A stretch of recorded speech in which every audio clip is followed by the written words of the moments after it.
List, Presidential Speech, Sri K.N.R. Nambudri, Editor Janmabhumi. Inauguration and Keynote Address, Sri S. Gurumurthy, Editor of Tuklak Tamil Magazine. Honoring the guests, introduction by Seminar Moderator, Dr. C.P. Sadish, Principal, SN College, Kannur. Talk, Dr. Raji Chandrasekhar, former Union Minister for IT and Electronics. Talk, M.G. Radhakrishnan, Senior Print and Visual Media Journalist.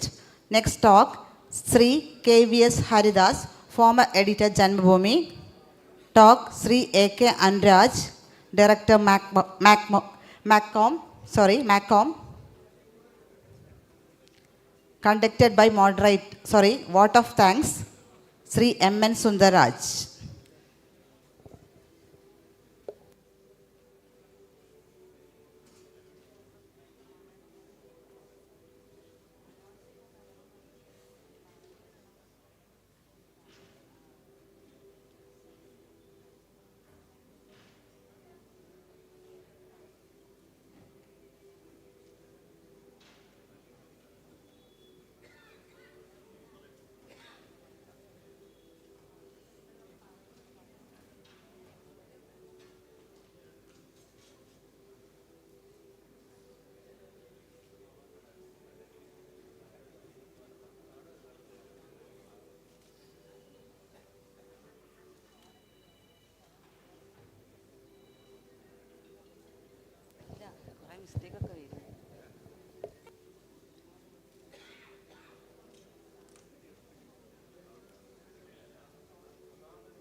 Good morning, നമസ്കാരം.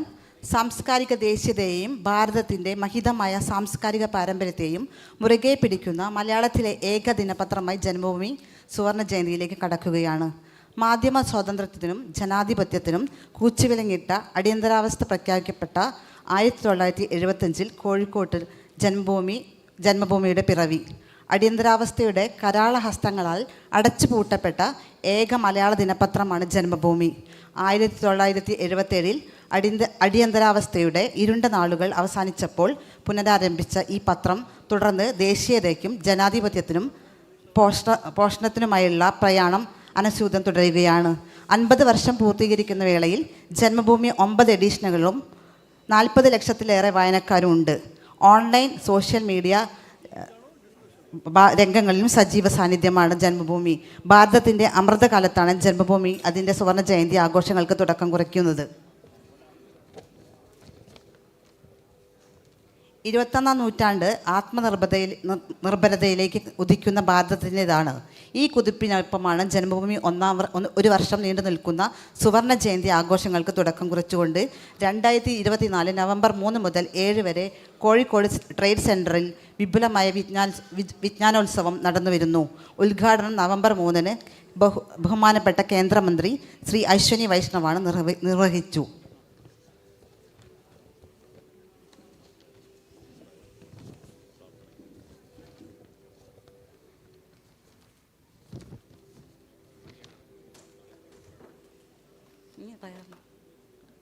Prayer, Kumari Sri Lakshmi M.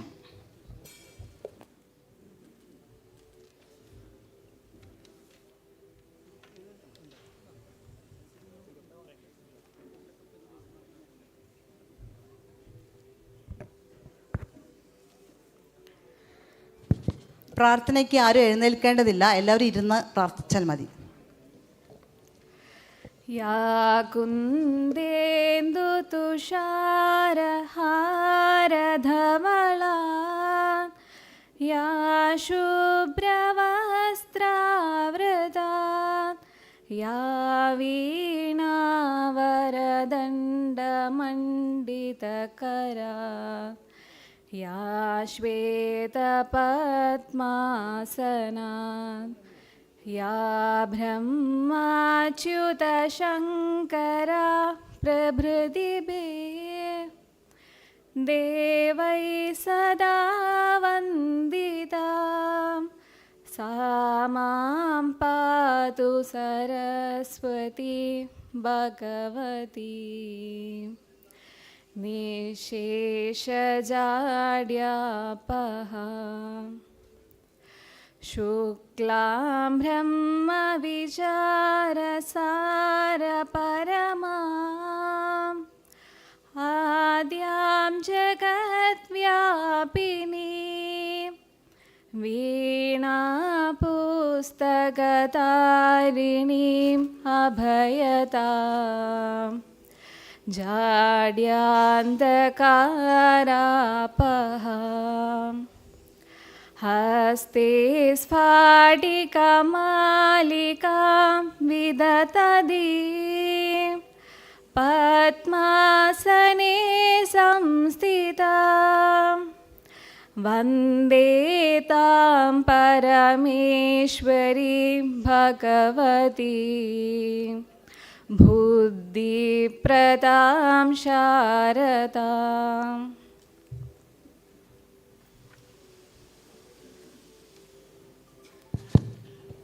Next welcome സ്പീച്ചിനായി Shri M Sudhindra സാറിനെ, senior journalist, സാറിനെ വേദിയിലേക്ക് ക്ഷണിക്കുന്നു.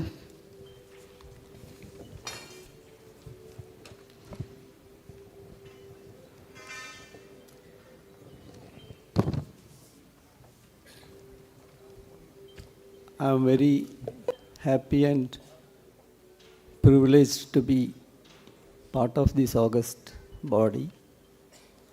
I speak English not that because I am very comfortable, but because Guru Murthy ji is here. His mother tongue is Malayalam, so I thought I would rather prefer English to Malayalam. You know, our topic is Wither Media.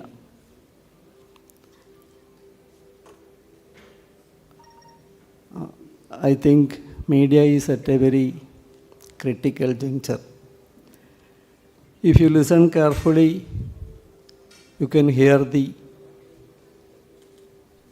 bugle sound that proclaims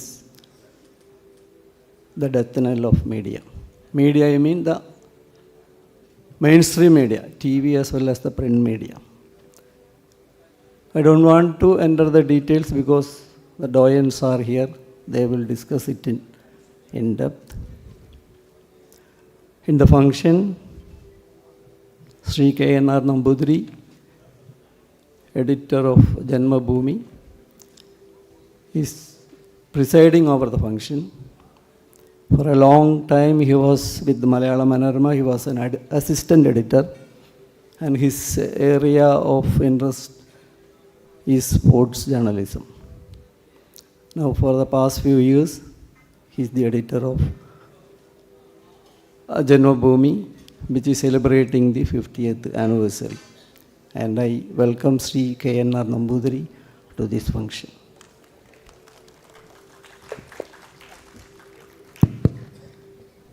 The main speaker and who is inaugurating the seminar is Sri Guru Murthy ji. Sri Guru Murthy ji needs no introduction, I think, because anyone who read a single article he wrote in Indian Express will know what he is. And then one article will, I am sure, will speak volumes of him. He is currently editor of Tughlaq, which was founded and edited by late Cho Ramaswamy, one of the greatest political satirists India has ever produced.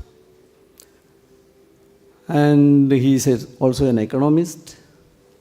He is one of the directors of RBI Central Board and actively involved in the affairs of society in the contemporary things.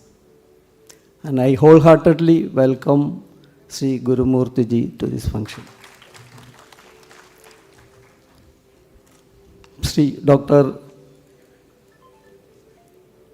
Rajiv Chandrasekhar is a well-known figure in Kerala, both as a central minister and as a candidate in the last Lok Sabha election in Trivandrum. It was a keenly contested election and caught the attention of whole nation. Sri Rajiv Chandrasekhar is an IT expert. After registering his mark in the Silicon Valley, he came back to India. He is a media entrepreneur also, and I wholeheartedly welcome Sri Rajiv Chandrasekhar ji to this function. Sri KVS Haridas is a former editor of Janmabhumi. Very long back, he has started his political career as a political activist. I think he started his activism in politics as an organizer, as an active participant of that Yuva Janata Party student wing. Started.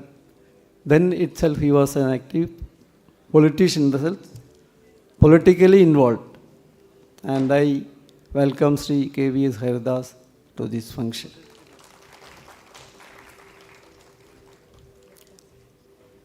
Sri CP Sadish, Professor CP Sadish, who is the moderator of this seminar, he is the principal of Kannur SN College, and he is the son of an eminent English scholar, Dr. C.P. Sabidas.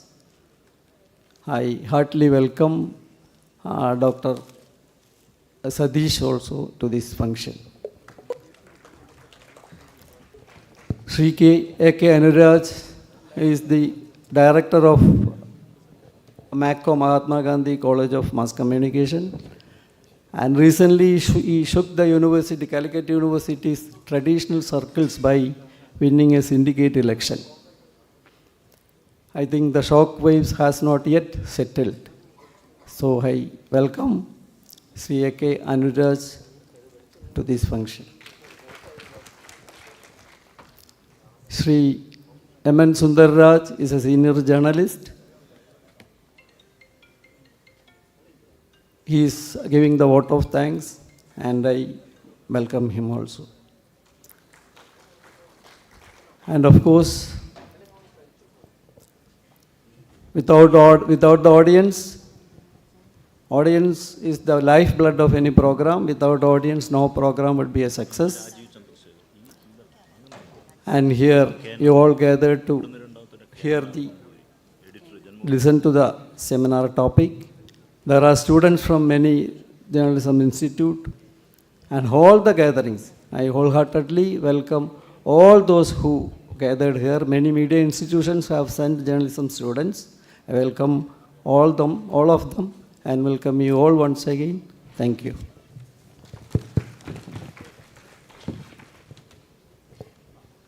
Next, I welcome for presidential address Sri K.N. Nambudri, editor Janmabhumi.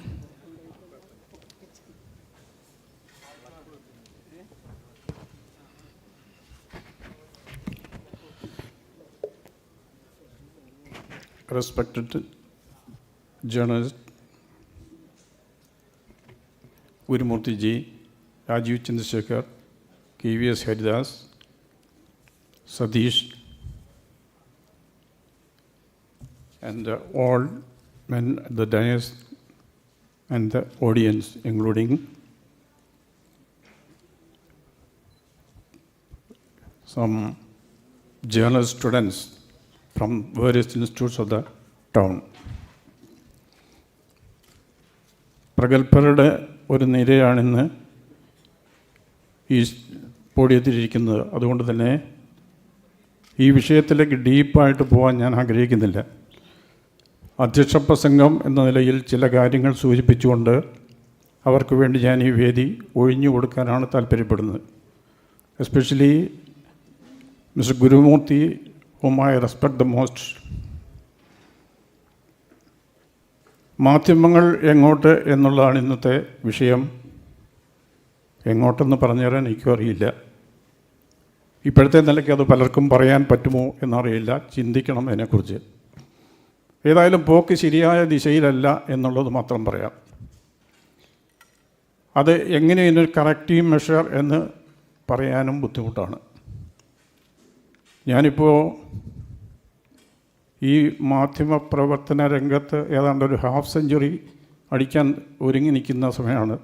76 June 16 മലയാള മനോരമയിലാണ് പത്രപ്രവർത്തകൻ എന്ന നിലയിൽ എൻ്റെ പ്രവർത്തനം ആരംഭിക്കുന്നത്. ഒരു പശ്ചാത്തലവുമില്ലാതെ നേരെ ചെന്നു അവിടെ കിട്ടിയ ട്രെയിനിങ്ങും പിന്നീട് അവിടെ പ്രവർത്തിച്ചുള്ള പരിചയം, അങ്ങനെയാണ് ഒരു ജേർണലിസ്റ്റായി ഞാൻ മാറിയത്. അന്നവിടെ പ്രഗത്ഭരായ പത്രപ്രവർത്തകരുടെ കീഴിൽ ഏതാണ്ട് 1.5 മാസത്തെ ട്രെയിനിങ്. പിന്നീട് അവിടെ തന്നെ വിവിധ മേഖലകളിലുള്ള പരിശീലന പ്രവർത്തന പരിചയം, അങ്ങനെയാണ് വളർന്നു വന്നത്. ആ കാലത്തൊക്കെ മനോരമയ്ക്കപ്പുറം മാതൃഭൂമിയിലൊക്കെയുള്ള പ്രമുഖ ജേർണലിസ്റ്റുകൾ ഞങ്ങൾക്ക് ട്രെയിനിങ് തരാൻ വന്നിരുന്നു. അപ്പം അന്നത്തെ ഞാൻ പ്രവർത്തിക്കുന്ന കാലത്തെ മാതൃഭൂമിയിലുണ്ടായിരുന്ന ബാലകൃഷ്ണൻ ഒക്കെ ഇവിടെ ഉണ്ട്. ആ കാലത്ത് ബാലകൃഷ്ണനൊക്കെ അറിയാം. വേണുഗോപാൽ സാറൊക്കെ വന്ന് ഞങ്ങൾക്ക് ക്ലാസ് എടുത്തിട്ടുള്ളതാണ്.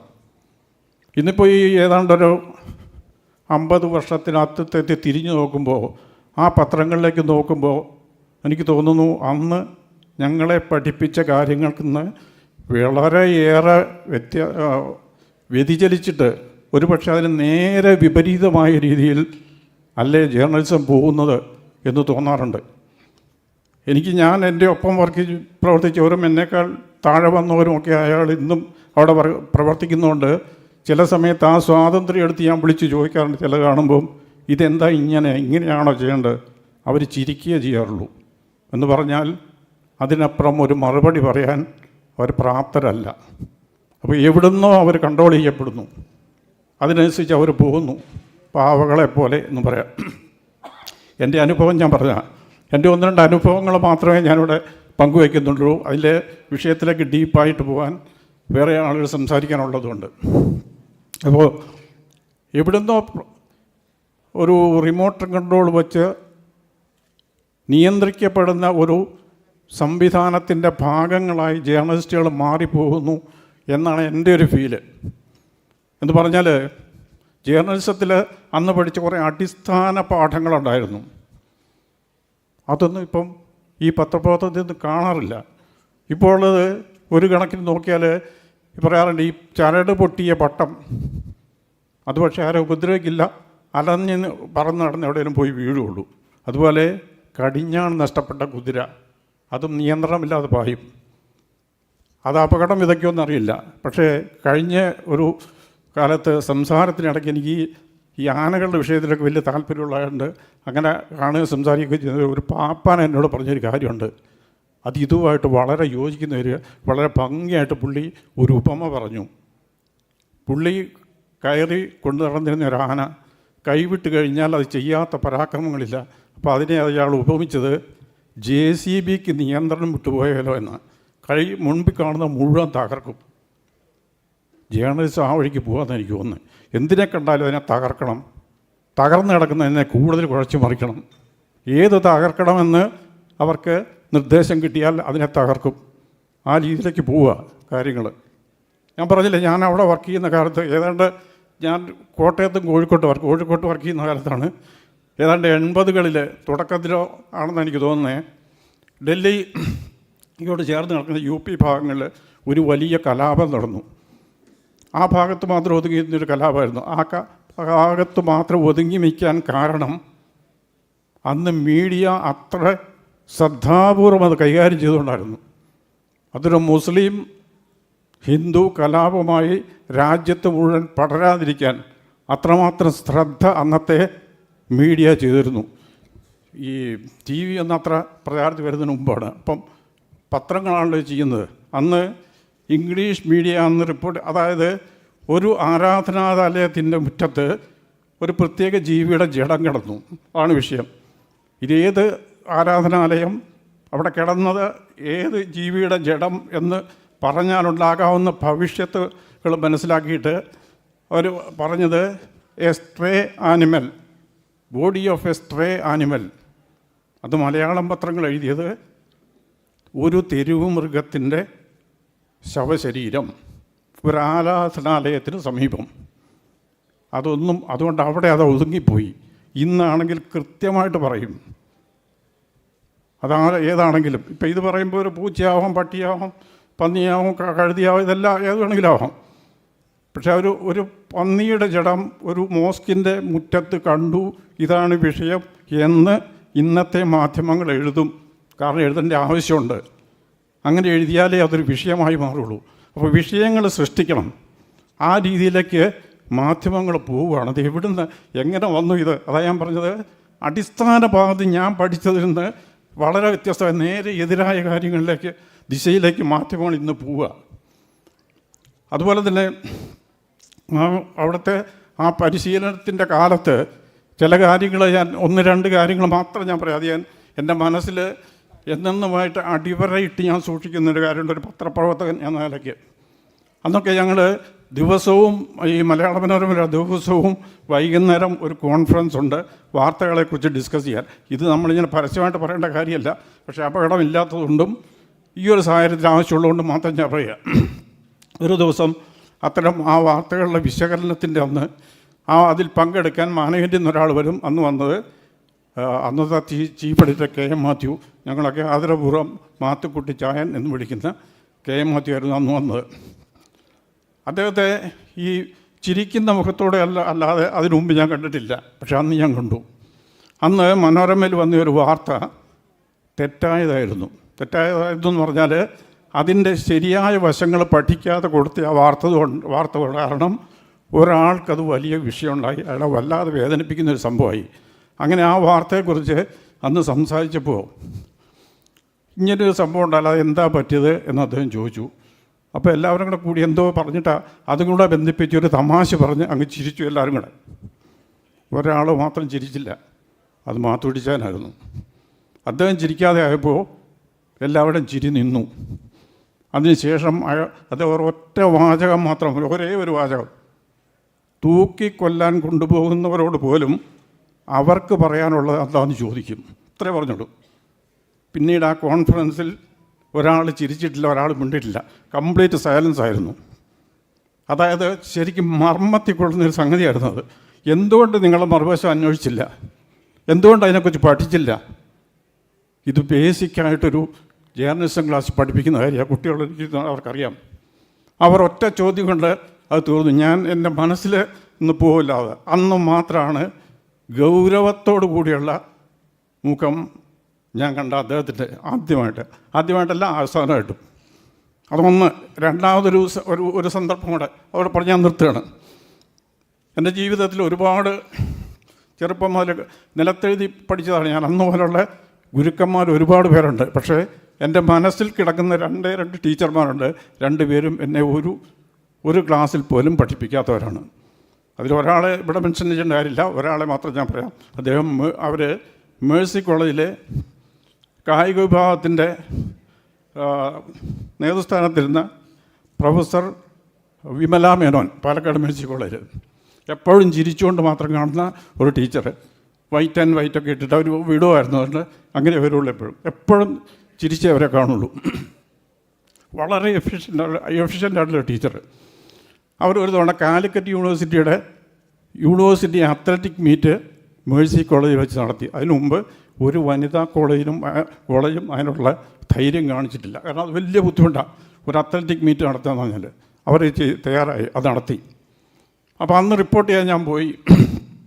അതിനു മുമ്പ് കുറച്ച് മേജർ ഇവൻറ്റ്സൊക്കെ ഞാൻ റിപ്പോർട്ട് ചെയ്യുകയൊക്കെ ചെയ്തിട്ടുണ്ട്, ഡൽഹിയിലെ ഏഷ്യൻ ഗെയിംസ് അടക്കം. അപ്പോൾ അതിൻ്റെ കുറച്ച് ഞാൻ എന്തോ ഒരാളായി എന്നുള്ളൊരു ധാരണയൊക്കെ എനിക്കുണ്ടായിരുന്നുള്ളൂ. അങ്ങനെ കുറച്ചൊരു അഹങ്കാരം എനിക്ക് കയറിയ കാലമാണെന്ന് എനിക്ക് തോന്നുന്നത്. ഏതായാലും അവിടെ ചെന്ന് കഴിഞ്ഞപ്പോൾ ഇവരിത് ഒരു ലേഡി മാനേജ് ചെയ്യുന്നതുകൊണ്ട് മറ്റ് പലരും എന്നോട് സഹകരിക്കാൻ നിന്നു. എനിക്ക് ആ പശ്ചാത്തലം അത്ര അറിയില്ലായിരുന്നു. ചിലരെന്നെ ശരിക്കും മിസ്ഗൈഡ് ചെയ്തു. ഇവരുടെ ഒരു തോന്നിവാസമാണ് അവിടെ നടക്കുന്നത്, അവരുടെ അഹങ്കാരമാണ്, അവരുടെ ഏകാധിപത്യമാണ് എന്നൊക്കെ പറഞ്ഞു. ഞാൻ നോക്കിയപ്പോൾ ഏതാണ്ടൊക്കെ അതുപോലെ ശരിയാന്ന് തോന്നി. അന്ന് ഞാൻ അത് വെച്ചൊരു റൈറ്റപ്പ് എഴുതി കഴിച്ചു കൊടുത്തു. അത് മനോരമയുടെ സ്പോർട്സ് പേജിൽ വലിയ ഹെഡിങ്ങിൽ പിറ്റേ ദിവസം വരികയും ചെയ്തു. അപ്പോൾ എനിക്ക് വലിയ സന്തോഷം. നല്ലൊരു സാധനം എഴുതി. കുറേ പേര് എന്നെ ഒന്ന് കൺഗ്രാജുലേറ്റ് ചെയ്തു. അന്ന് ഈ മൊബൈൽ ഫോണൊന്നും ഇല്ലാത്തതുകൊണ്ട് നേരിൽ കാണുമ്പോഴാണ് കൺഗ്രാജുലേറ്റ് ചെയ്യുന്നത്. അങ്ങനെ ഞാനൊരു അതിൻ്റെയും കൂടി ഒരു അഭിമാനത്തോട് ഞാൻ അന്ന് റിപ്പോർട്ട് ചെയ്യാനായിട്ട് ഫീൽഡിൽ ചെന്നു. ഇതുപോലെ കുറേ പേര് വരുന്നു. പക്ഷേ ഒരാൾ മാത്രം എന്നോട് പറഞ്ഞു, നമ്പൂരി അത് വേണ്ടായിരുന്നു. അപ്പോൾ ഞാൻ ചോദിച്ചാൽ അതെന്താ പറ്റി, എന്താ കാര്യം? അദ്ദേഹം പറഞ്ഞു, എന്തെങ്കിലും ആയിക്കോട്ടെ, നിങ്ങൾ അന്വേഷിക്കേണ്ടായിരുന്നു അതൊന്ന് പോട്ടെ. ഇതൊരു വനിതാ കോളേജാണ്, അവിടെ ഇങ്ങനൊരു സംഭവം നടത്തുക എന്ന് പറഞ്ഞാൽ അതിൻ്റെ ഒരു പിന്നിലുള്ള അധ്വാനം എത്രയായിരിക്കും? നിങ്ങൾ നോക്കൂ ഈ പെൺകുട്ടികൾ അവിടെ ചെയ്യുന്ന കാര്യങ്ങൾ. ഇതൊരു മറ്റൊരു കോളേജിലാണ്, ഓക്കെ, അതുകൊണ്ട് അത് നോക്കണം എന്ന് പറഞ്ഞു. അത് കേട്ട് കഴിഞ്ഞപ്പോൾ എനിക്കും തോന്നി, ശരിയാണല്ലോ അത് എന്ന്. അപ്പോൾ അത് ഞാനങ്ങനെയാണെങ്കിൽ ടീച്ചറോടൊന്ന് പറയണമല്ലോ എന്ന് ഞാൻ ടീച്ചറെ കണ്ടു. ടീച്ചർ പറഞ്ഞു, ടീച്ചറൊന്നും പറഞ്ഞില്ല, അന്നേരം ചിരിച്ചുകൊണ്ട് തന്നെ ചോദിച്ചു. ഞാൻ പറഞ്ഞു, ടീച്ചറെ ഇങ്ങനെ സാധനം ഞാൻ എഴുതിയത് നോക്കിയോ. അപ്പം ഞാൻ ടീച്ചറിനെ കുറിച്ചൊന്നും പറഞ്ഞില്ലോ എന്ന് ചോദിച്ചോട്ടെ. എന്നോട് അവർ തിരിച്ച് മാധവടിച്ചാറിന് ഒരു വാചകം പറഞ്ഞു, ഒരു 2 വാക്കേ എന്നോട് പറഞ്ഞുള്ളൂ. ഇന്നലെ ചോദിക്കാമായിരുന്നില്ലേ? അതും ഈ പറഞ്ഞാൽ മനസ്സിൽ കൊണ്ടുപോയ സംഗതിയാണ്. അടിസ്ഥാനമായ 2 സംഗതികൾ ജേർണലിസത്തിലെ ചെക്ക് ആൻഡ് റീചെക്ക് ഞാൻ ചെയ്തില്ല മുമ്പ് ഈ പറഞ്ഞതുപോലെ. അതുകൊണ്ട് ഈ പോക്ക് ഇങ്ങനെ ഉള്ള അടിസ്ഥാനമായ പ്രശ്നങ്ങളിൽ നിന്ന് വ്യതിചലിച്ച് പോകുന്നതിൻ്റെ പ്രശ്നമാണിത്. അതിനെ ഈ ഒരു ഇന്നത്തെ ഈ സെമിനാർ കൊണ്ട് അതിന് പരിഹാരമാവുമെന്നുള്ളതല്ല, പക്ഷേ അത്തരം കാര്യങ്ങളിലേക്ക് വെളിച്ചം വീശാൻ ഈ സെമിനാർ നമുക്ക് ഉപകരിക്കും എന്നുള്ള പൂർണ്ണമായ വിശ്വാസത്തോടു കൂടി ഈ പ്രഗത്ഭരായ വ്യക്തികൾക്ക് വേണ്ടി ഞാൻ ഈ സ്ഥാനം ഒഴിഞ്ഞു കൊടുക്കുന്നു. നന്ദി, നമസ്കാരം. Thank you so much, sir. It's my honor to welcome our esteemed guest, Sri S. Gurumurthy, sir, to lighting the lamp and inaugurate the function.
Thank you, sir. Now it's time to hear from you, sir. Swaminathan Gurumurthy is the editor of Tamil political weekly magazine Tughlaq. He is a chartered accountant and a columnist, and he is a part-time director of the Central Board of the Reserve Bank of India, and he is the co-convener of the Rashtriya Swayamsevak Sangh affiliated Swadeshi Jagran Manch.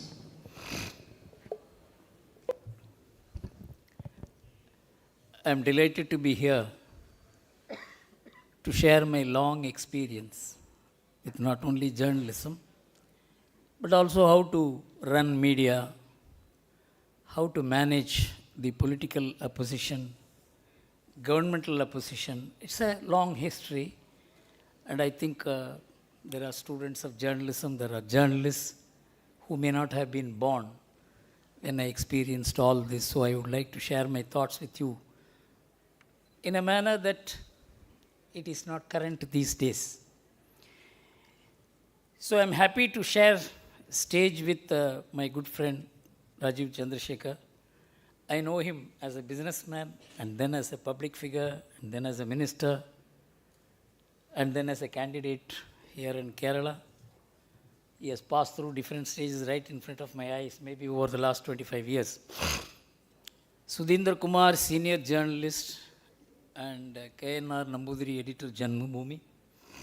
Of course, I could not understand a considerable part of his speech. Dr. Satish, M.G. Radhakrishnan, K.V.S. Haridas, Anuraj, and all the dignitaries who are present here. You see, journalism as we see today is not journalism at all. See, journalism was a mission. There are 4 stages in which Indian journalism passed through. The pre-independence days,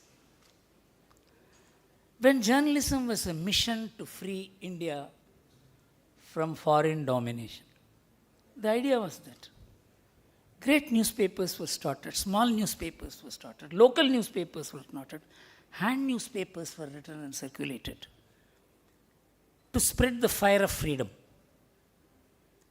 You cannot imagine what drove those people. There was one Sanghu Subramaniam in Tamil Nadu. You can Google and get his details. He started a Kalana newspaper. You know, today you have 1/100th of a rupee is called 1 paisa.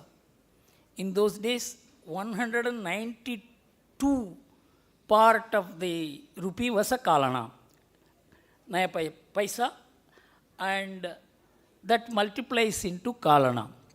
So he ran a Kalana newspaper, sold all his properties, destroyed himself, and the circulation went up to 100,000 copies. The British Empire was shaken in Tamil Nadu. It was a Tamil newspaper. I have seen him begging in the street. This was journalism. Journalism had a mission, a purpose. And that was how the Hindu, Indian Express, I know only those newspapers with which I am familiar. They were all started with that fiery purpose. Hindustan Times. Statesmen and Times of India were always supporting the British because they were started by the British, run by the British, manned by the British. So it is these newspapers, the Indian newspapers, which fought for freedom. So freedom and journalism was one and the same till we got freedom. There was no individual right, there was no personal right, there was no medium right of freedom of press, nothing. You had to fight for everything.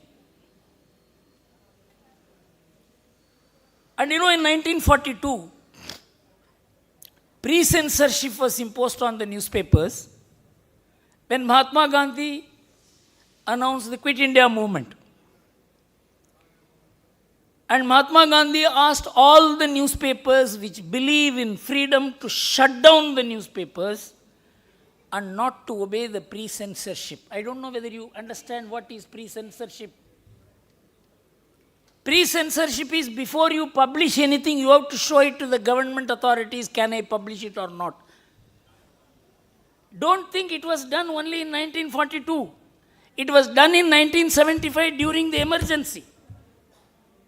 You had to show it to the government authorities, to the local collector, to the local tahsildar. Can I publish this? Mahatma Gandhi said, you shut down the newspapers. 192 newspapers shut down, and Indian Express was the first to shut down. And Ramnath Goenka, the proprietor of Indian Express, was elected as the All India Suspended Newspapers Editors Conference. And he wrote an editorial. I am shutting down the newspaper. I don't know whether I will be able to recommence the newspaper. The paper was shut down for 100 days. That is journalism. That is newspaper. So that is how we got freedom. Freedom was not won by slogans. It was won by the sacrifices of hundreds of thousands of people, in which those who ran the newspaper, those who funded the newspaper, those who edited the newspaper, those who worked as journalists. After freedom, we got the Constitution, which guaranteed freedom of expression. But there was no restriction on the freedom of expression in the original Constitution. If you are familiar with the Constitution, Article 19(1)(a) gave freedom of expression. But in 1952, they wanted to bring freedom of restriction on the freedom because of one A.K. Gopalan case. I don't know whether you are aware. A.K. Gopalan was a very staunch, strong, powerful communist from Kerala. And, Communist Party first challenged the Constitution. In fact, they had a very long discussion whether to participate in the democratic process or not to, because they knew election is corrupting. Should we participate in the corrupt medium as part of democracy? They had a very long discussion. Finally, they decided if they do not participate in election, they will be nowhere. So they participated in the election, but they said we will break the Constitution by participating in the elections. You see the great idea of the communists, that they won't obey the Constitution, but they will obey the Constitution to break the Constitution. Of course, the cases went to the Supreme Court. And then the government realized, and I'm talking, it is about when Jawaharlal Nehru was the Prime Minister. So he brought a Constitution amendment in which he said reasonable restrictions can be imposed. That was the first thing Jawaharlal Nehru suggested. But many people in the Congress party felt, if it is restriction, which is not reasonable, then the whole freedom can go. Anybody can put any restriction. So the word reasonable must be there. You know the man who opposed the word reasonable? It was Jawaharlal Nehru. It was because the Congress was a democratic party. They all prevailed on Pandit Nehru. These are all on record. I need not have to prove it. This is all on reference. You can even Google to get these articles. So they prevailed upon Pandit Nehru to say that any restriction that you put on the freedom of expression of newspapers should be reasonable. So anyone in power, they will always think of controlling the media. You must understand, whether it is Nehru, whether it is Indira Gandhi, anybody. So that is why the Constitution guaranteed freedom of expression. And the amendment also said if you want to put any restriction on the freedom of expression, it has to be reasonable.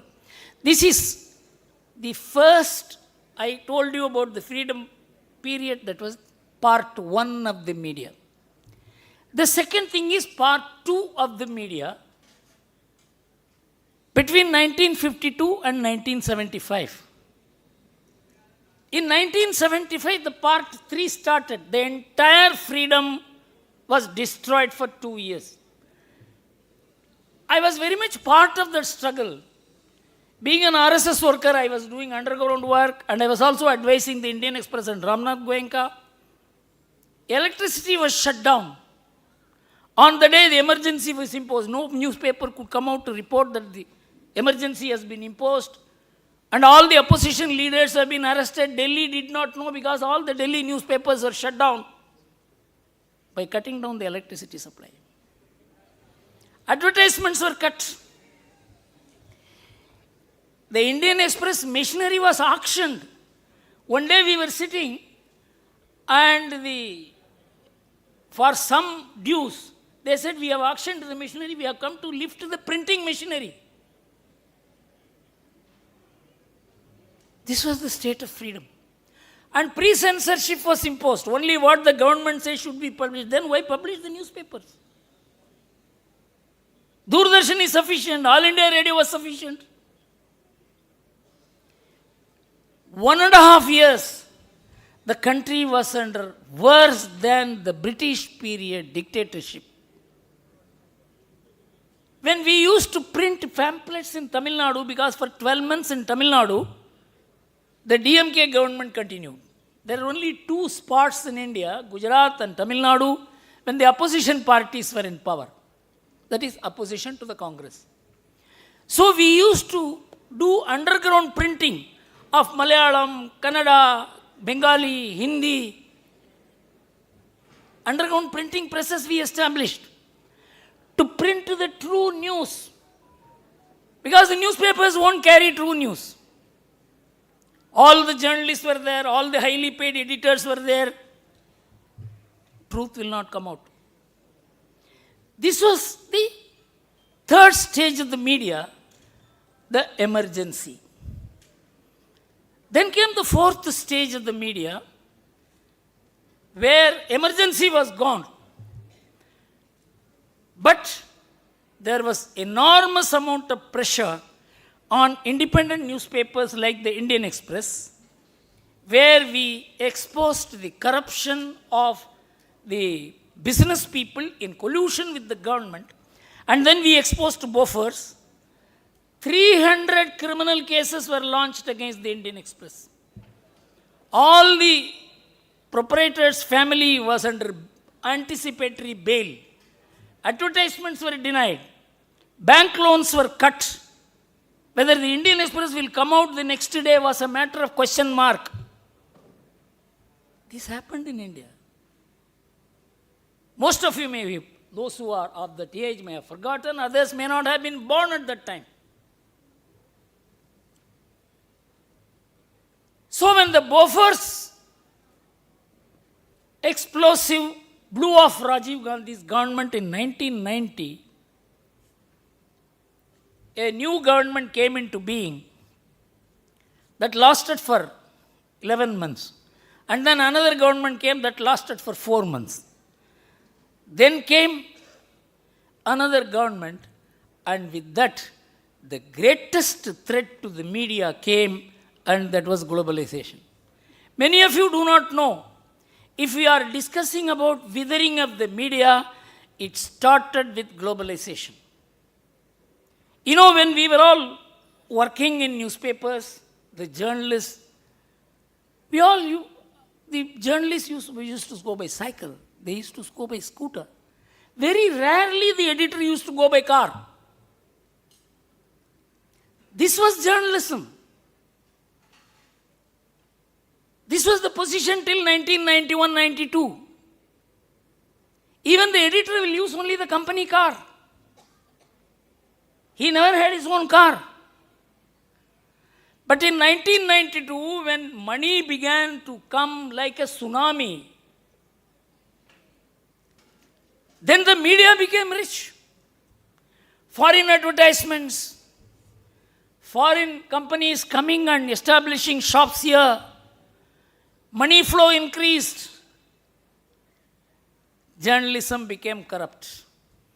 Journalists became corrupt. Editors became corrupt. Proprietors became corrupt. That is how withering away of journalism started. Withering away of journalism has nothing to do with the government. The government will always fight an independent newspaper. An independent newspaper will always fight a government. This is there all over the world. That is why there is constitution. That is why there is freedom. That is why there is court. That is why there is public opinion. That is why there is election. Anyone who breached freedom was voted out. Mrs. Gandhi, who imposed the emergency, was voted out in 1977, when we never thought it would happen. In fact, I was receiving Advaniji in the railway station after he was released from Bangalore jail. So we were taking him to a place. He had come, emergency, they had announced the election. That was, if I remember right, that was on the 19th of January 1977. So we all assembled in a small place. We asked Advaniji, what is going to be our attitude? He said, we are in a serious confusion. She has declared election without lifting the emergency. Emergency is still there. Restrictions are still there. The media cannot do what it wants. You cannot hold public meetings as you want. The same MISA is there. We don't know whether we can participate in the elections at all or not. If we don't participate in the election, she will say they cannot even participate in the elections. They are running away from elections. But if you participate in the elections and lose the elections, they will say, you see, people have defeated them. So what I did was right. How can we participate in the election in which we are sure to lose? How can we not participate in the elections when elections are being offered to us? And she will say, these are cowards, they cannot even participate in the elections. This was the dilemma of the opposition leaders at the time. So in 2 days, all the opposition parties decided. The politicians have a way of handling things. They know if they do not unite, they will be finished. So they all came together as Janata Party. They wiped out the Congress in the north. Why I am mentioning this is, most people think journalism is an art. Journalism is collection of words. No. Journalism is expression of thought based on a mission through the newspapers. This was completely corrupted by globalization. Then you see editors and journalists. Can you get some water? Going by foreign cars.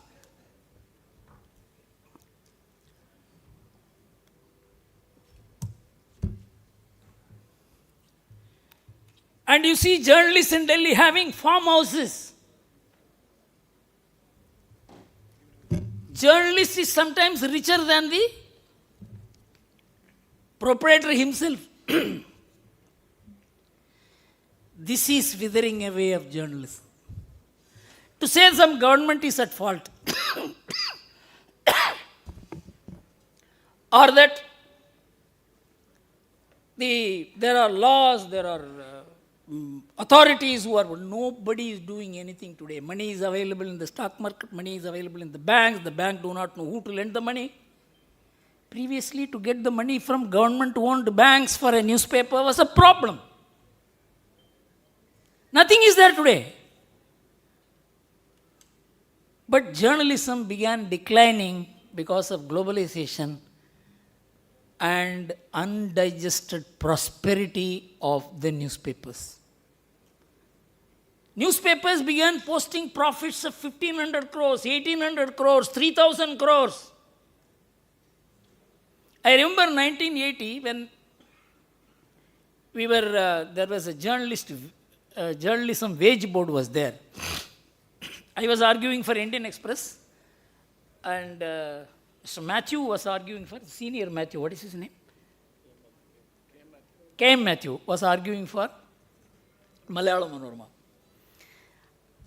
You know, Times of India were all listed newspapers. They used to get money from stock market. So K.M. Matthew was telling, if you increase, you cannot put all newspapers in one category, even though we may have circulation and things like that.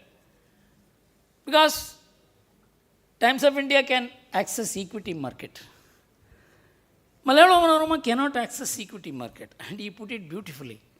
He said, if I issue shares in Kerala, it will be subscribed only by CPM and RSS. We will lose control over the newspapers. Very clever way of putting. But still, that was true.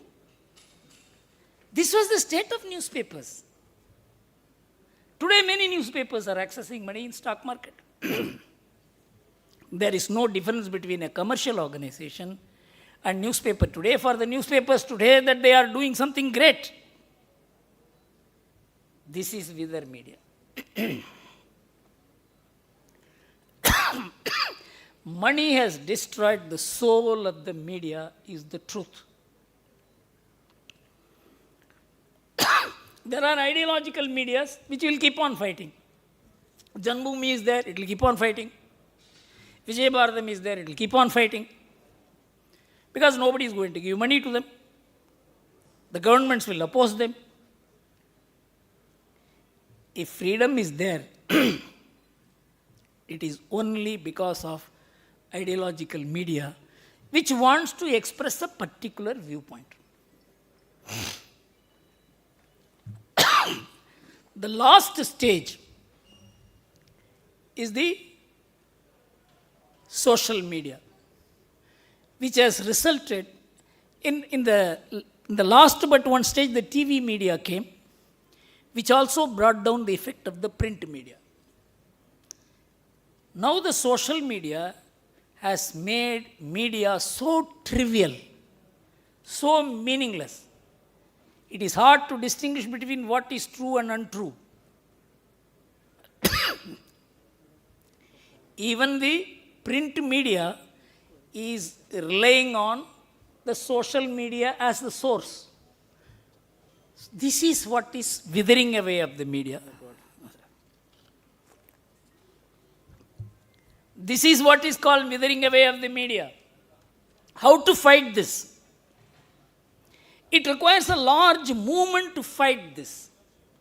Because there are foreign funded social media which is out to create disturbances in the country. It's all proved. It's all part of the judgments of the Supreme Court. This is also being discussed all over the world. A person who is investing $1 billion in a social media campaign in India can disrupt any government. So, this is withering away of the media. In print media, there is an editor. Whether something should be published or not, he will look into it. If something is wrong, is published, you go to the editor. I have myself directed apologies to be tendered to the readers for having published news which is not correct. Because there is a hierarchy. Somebody applies his mind. But when TV media came, any journalist can show anything from anywhere to the whole world by holding a camera and a mic. So there is nothing called somebody applying his mind, whether what is being shown as true or not. That is how the media affect, the media as exponent of the truth that was completely brought down in quality and quantity by the TV media. At least in the TV media, they can correct it tomorrow if they have shown something wrong. But social media, you are the editor, you are the proprietor, you are the reporter, and you can show anybody anything. Who is to control it? And if anybody tries to control it, they say Article 19(1)(a). Article 19(1)(a) has nothing to do with promoting anarchic thoughts. But an individual operating a social media network or publishing his views on Twitter, he claims Article 19(1)(a). It is dangerous because an unsupervised news item being carried is dangerous for the country, dangerous for the society. It can set the country on fire, on boil. The Supreme Court has taken cognizance of it. All over the world, and there is one artificial intelligence which has developed. You need not even have to search for any false news. It creates news. We don't know whether it is false or not. It can be circulated today. And it can be circulated even without your effort. You have to only link to a particular thing, press the button, and it will release through your Facebook or your...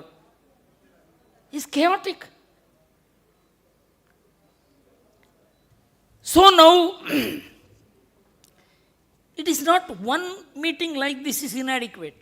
You must hold 5,000 meetings in Kerala to make the people understand the dangers to which the media meltdown, the withering of the media, has exposed the people to such state of confusion as to what is right and what is wrong, what is correct and what is not correct, what is good and not good. The newspapers and the television are being nose-led by the social media today. It's chaotic. So I think even the media will have to rethink its efforts. Government, law, courts, public, political parties, genuine individuals will have to rethink. Because as a person who has gone through, except the first stage of the media and journalism, and seeing what is happening today and what world I am living, I feel very worried and disturbed. That's all I have to say. Thank you very much. Thank you so much, sir. It's time for us to honor our guests. Janmabhumi സുവർണ jubilee ആഘോഷത്തിനോടനുബന്ധിച്ചുള്ള media സെമിനാറിൽ പങ്കെടുത്ത അതിഥികൾക്കുള്ള പുരസ്കാരത്തിൻ്റെ സമയമാണ്. പുരസ്കാരം നൽകുന്നതിനായി Janmabhumi മുഖ്യപത്രാധിപർ Shri KNR Namboothiri സാറിനെ ക്ഷണിക്കുന്നു. I request our chief guest S. Gurumurthy sir to accept a small token of love and affection from Janmabhumi.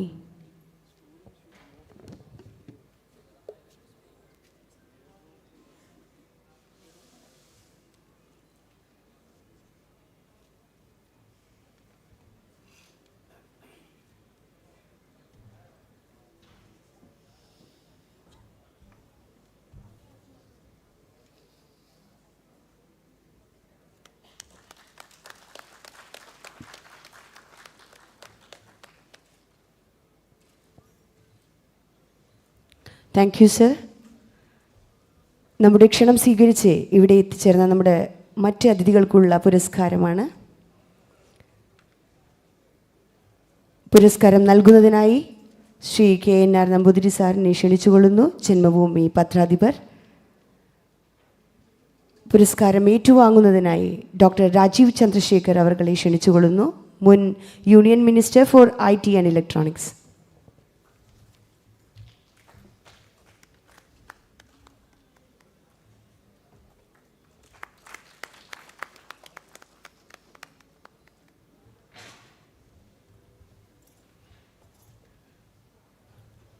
മാധ്യമങ്ങൾ എങ്ങോട്ട് എന്ന വിഷയത്തിൽ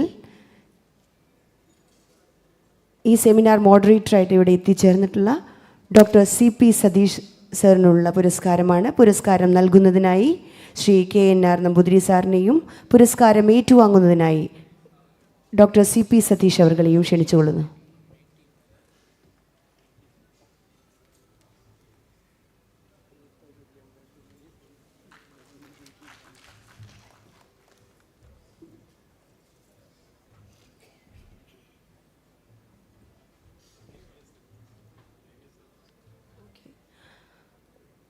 ഇന്ന് നമ്മളോട് പ്രഭാഷണം നിർവഹിക്കാൻ ഇവിടെ എത്തിച്ചേർന്നിരിക്കുന്ന മുൻ പത്രാധിപർ ജന്മഭൂമിക്ക് ശ്രീ KVS ഹരിദാസ് അവർകൾക്കുള്ള പുരസ്കാര സമർപ്പണമാണ് ഇപ്പോൾ.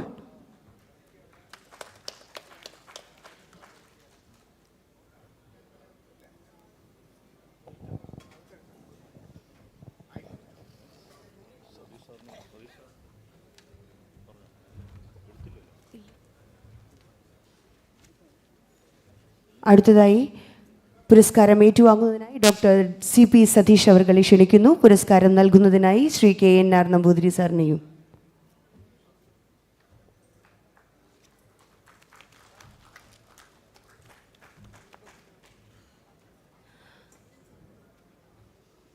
ഇന്ന് നമ്മളോടൊപ്പം ഇവിടെയുള്ള Shri AK Anuraj sir, Mahatma Gandhi college of mass communication director, അദ്ദേഹത്തിനുള്ള പുരസ്കാരം നൽകുന്നതിനായി ശ്രീ KNR നമ്പൂതിരി സാറിനെയും പുരസ്കാരം ഏറ്റുവാങ്ങുന്നതിനായി ശ്രീ AK അനുരാജ് അവർകളെയും ക്ഷണിക്കുന്നു.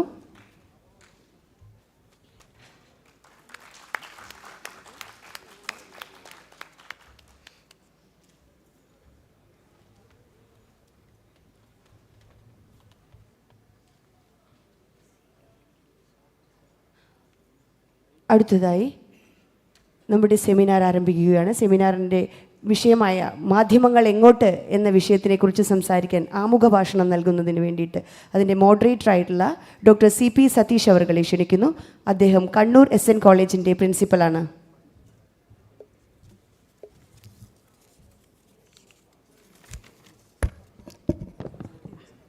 ബഹുമാനപ്പെട്ട മുൻ കേന്ദ്രമന്ത്രി ശ്രീ രാജീവ് ചന്ദ്രശേഖർജി, ഇന്നത്തെ മുഖ്യാതിഥിയും ഉദ്ഘാടകനുമായ ശ്രീ S ഗുരുമൂർത്തി, ശ്രീ KVS ഹരിദാസ്, ശ്രീ അനുരാജ് ജി, സുധീന്ദ്രകുമാർ, അതുപോലെ KNR നമ്പൂതിരി സർ, ഇവിടെ കൂടിയിരിക്കുന്ന മാധ്യമപ്രവർത്തകരെ, വിദ്യാർത്ഥികൾ, എല്ലാവർക്കും നമസ്കാരം. ആദ്യം തന്നെ ഞാൻ പറയട്ടെ, I am an odd man out here. കാരണം ഞാനൊരു ജേർണലിസവുമായിട്ട് ബന്ധപ്പെട്ട ഒരാളല്ല, ഒരു ഇംഗ്ലീഷ് അധ്യാപകനാണ്, അതുപോലെ ഇപ്പോൾ ഒരു പ്രിൻസിപ്പളായിരിക്കുകയാണ്. എങ്കിലും ശ്രീ അനുരാജ് ജിയുടെ സ്നേഹപൂർവമായ നിർബന്ധം കാരണമാണ് ഞാൻ ഈ പരിപാടിക്ക് എത്തിയത്. ഇപ്പം എൻ്റെ കടമ എന്ന് പറയുന്നത് നമ്മുടെ മോഡറേറ്ററാണ്. 4 പ്രമുഖ വ്യക്തികൾ സംസാരിക്കേണ്ട ഒരു വേദിയാണിത്. നമ്മുടെ MG രാധാകൃഷ്ണൻ സർ ഇവിടെ ഇല്ല. ഹീസ് എന്താണ് കോൺസ്പിക്വസ് ബൈ ഹിസ് ആബ്സെൻസ് എന്ന് വേണമെങ്കിൽ പറയാം. കാരണം അത്രത്തോളം വലിയ പേഴ്സണാലിറ്റിയാണ് മാധ്യമത്തിലെ. നമ്മളിപ്പോൾ I think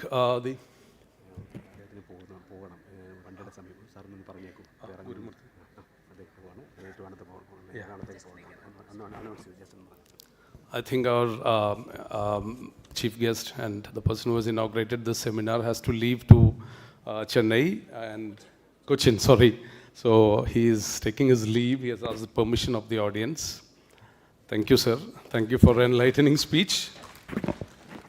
See, I have a train at 1:45 to go to Cochin. I'm sorry I'm not able to be here longer. Thank you very much. Thank you so much, sir, for your valuable time.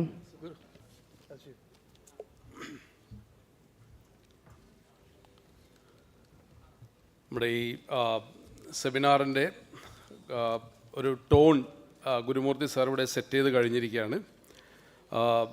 അദ്ദേഹം മാധ്യമത്തെ പറ്റി അദ്ദേഹം media landscape, the transformation of the media landscape of the past decades എന്ന ഒരു വളരെ ഷോർട്ടായിട്ട് അദ്ദേഹം ബ്രീഫായിട്ട് നമ്മുടെ മുമ്പിൽ അവതരിപ്പിച്ചു.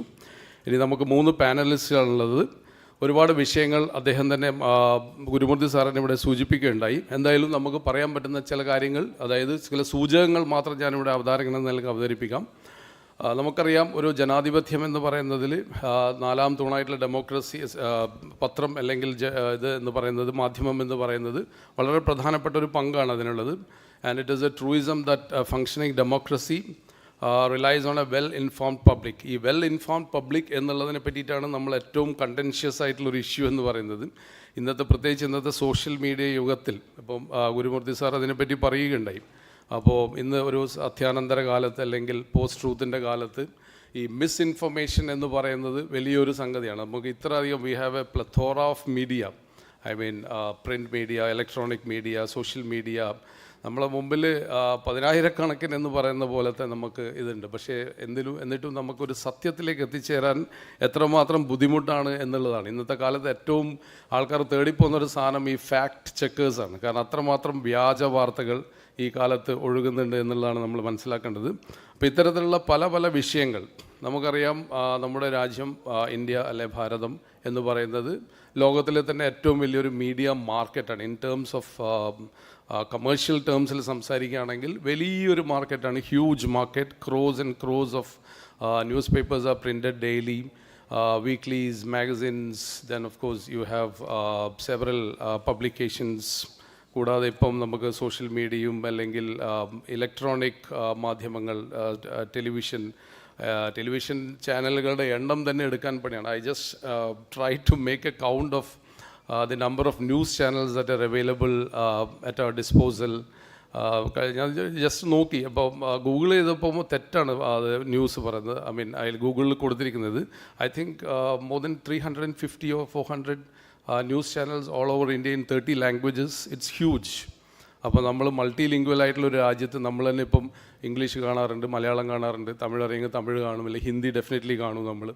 അപ്പോൾ ഇങ്ങനെയുള്ള ഒരുപാട് വിഷയങ്ങൾ എനിക്ക് തോന്നുന്നു ഇവിടെ ഇപ്പം നമ്മളിപ്പം ചർച്ച ചെയ്യപ്പെടുകയാണ്. തീർച്ചയായും ജനാധിപത്യത്തിൽ നേരത്തെ പറഞ്ഞതുപോലെ ഒരുപാട് സ്ഥാനമാണ് ഈ മാധ്യമത്തിനുള്ളത്. ഒരു കാലത്ത് പത്രങ്ങളായിരുന്നു ജനാധിപത്യത്തിൻ്റെ ഒരു തിരുത്തൽ ശക്തി എന്ന് പറയുന്നത്. വളരെ ഫലപ്രദമായ ഒരു ഇടപെടൽ പത്രങ്ങൾ, പ്രത്യേകിച്ച് അച്ചടി, നമ്മുടെ പ്രിൻറ്റ് മീഡിയ നടത്തിയിരുന്നു.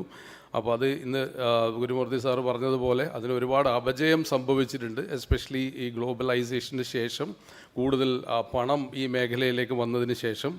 അപ്പോൾ ഇതൊക്കെ വലിയ വിഷയങ്ങളാണ്. അപ്പോൾ ഈ മീഡിയ ലാൻഡ്സ്കേപ്പിൻ്റെ ഒരു എവല്യൂഷൻ എന്ന് പറയുന്നത് തീർച്ചയായും അതൊരു വലിയൊരു സംഗതിയാണ്. അതിൻ്റെ ഒരു ഇവിടെ പ്രത്യേകിച്ച് ജേർണലിസ്റ്റ് സ്റ്റുഡൻസ് ഒരുപാടുണ്ട്. പിന്നെ ഉറപ്പായിട്ടും വേറെ കുറേ വിഷയങ്ങളുണ്ട്. അതിൽ ഞാൻ ജസ്റ്റ് അതിൽ ചില സംഗതികൾ ഇവിടെ പറയാം. ഒന്ന്, ഈ പെയ്ഡ് ന്യൂസിൻ്റെ കാലമാണിത്. അതുപോലെ തന്നെ നമ്മൾ അറിയാതെ പത്രങ്ങൾ ഈ വളരെയധികം ക്യാമോഫ്ലാഷ് ചെയ്തിട്ട് ഒരുപാട് പ്രൈവറ്റ് ട്രീറ്റീസ് ഉണ്ടാക്കുന്നുണ്ട് കമ്പനീസായിട്ട്. പിന്നെ ഈ മറ്റൊരു പ്രധാന വിഷയം ഈ bogus claims of audience reach, TRP rating, readership, ഇതൊക്കെ വളരെയധികം പെരുപ്പിച്ച് കാണിക്കും. നമുക്കറിയില്ല what is true and what is untrue. പിന്നെ സോഷ്യൽ മീഡിയയുടെ കാലത്താണെങ്കിൽ നമുക്ക് വളരെ കൃത്യം പറയാം, we all have our preferred WhatsApp groups. ഇപ്പം നമ്മളൊക്കെ ജീവിക്കുന്ന ഒരു എന്താണ്, നമ്മൾ every day we are being drawn into echo chambers. നമുക്ക് സ്വീകാര്യമായ, നമുക്ക് വളരെയധികം പ്ലസൻ്റായിട്ടുള്ള, നമുക്ക് സന്തോഷിക്കാൻ വക നൽകുന്ന വാട്സാപ്പ് ഗ്രൂപ്പുകളിൽ പോകാനാണ് നമുക്ക് കൂടുതൽ താല്പര്യം. ഇതൊരു സോഷ്യൽ മീഡിയയുടെ, അതായത് FB ആയാലും ട്വിറ്റർ ആയാലും വാട്സാപ്പ് ആയാലും, ട്വിറ്റർ ഇപ്പോൾ പോയി X ആണിപ്പം. അപ്പോൾ ഇങ്ങനെയുള്ള കുറേ പ്രശ്നങ്ങളും നമുക്ക് ഇവിടെ ചർച്ച ചെയ്യാൻ എനിക്ക് തോന്നുന്നു നമ്മുടെ പാനലിസ്റ്റുകൾ അതിനെപ്പറ്റിയൊക്കെ സംസാരിക്കുമായിരിക്കാം. അപ്പം ഞാൻ കൂടുതൽ ദീർഘിപ്പിക്കുന്നില്ല, കാരണം നമ്മുടെ സമയം കുറേ പോയി. 3 പേര് സംസാരിക്കാറുണ്ട്. തീർച്ചയായും ആദ്യമായിട്ട് എനിക്ക് ഇവിടെ നമ്മുടെ ലിസ്റ്റ് ചെയ്ത പ്രകാരം I would like to welcome Dr. Rajiv Chandrasekhar, the Honorable former Union Minister of IT and Electronics, and he is himself a media personality. So, welcome you, sir.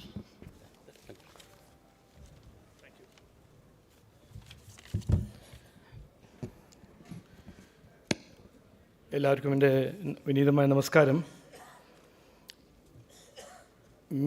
മാധ്യമം എങ്ങോട്ട്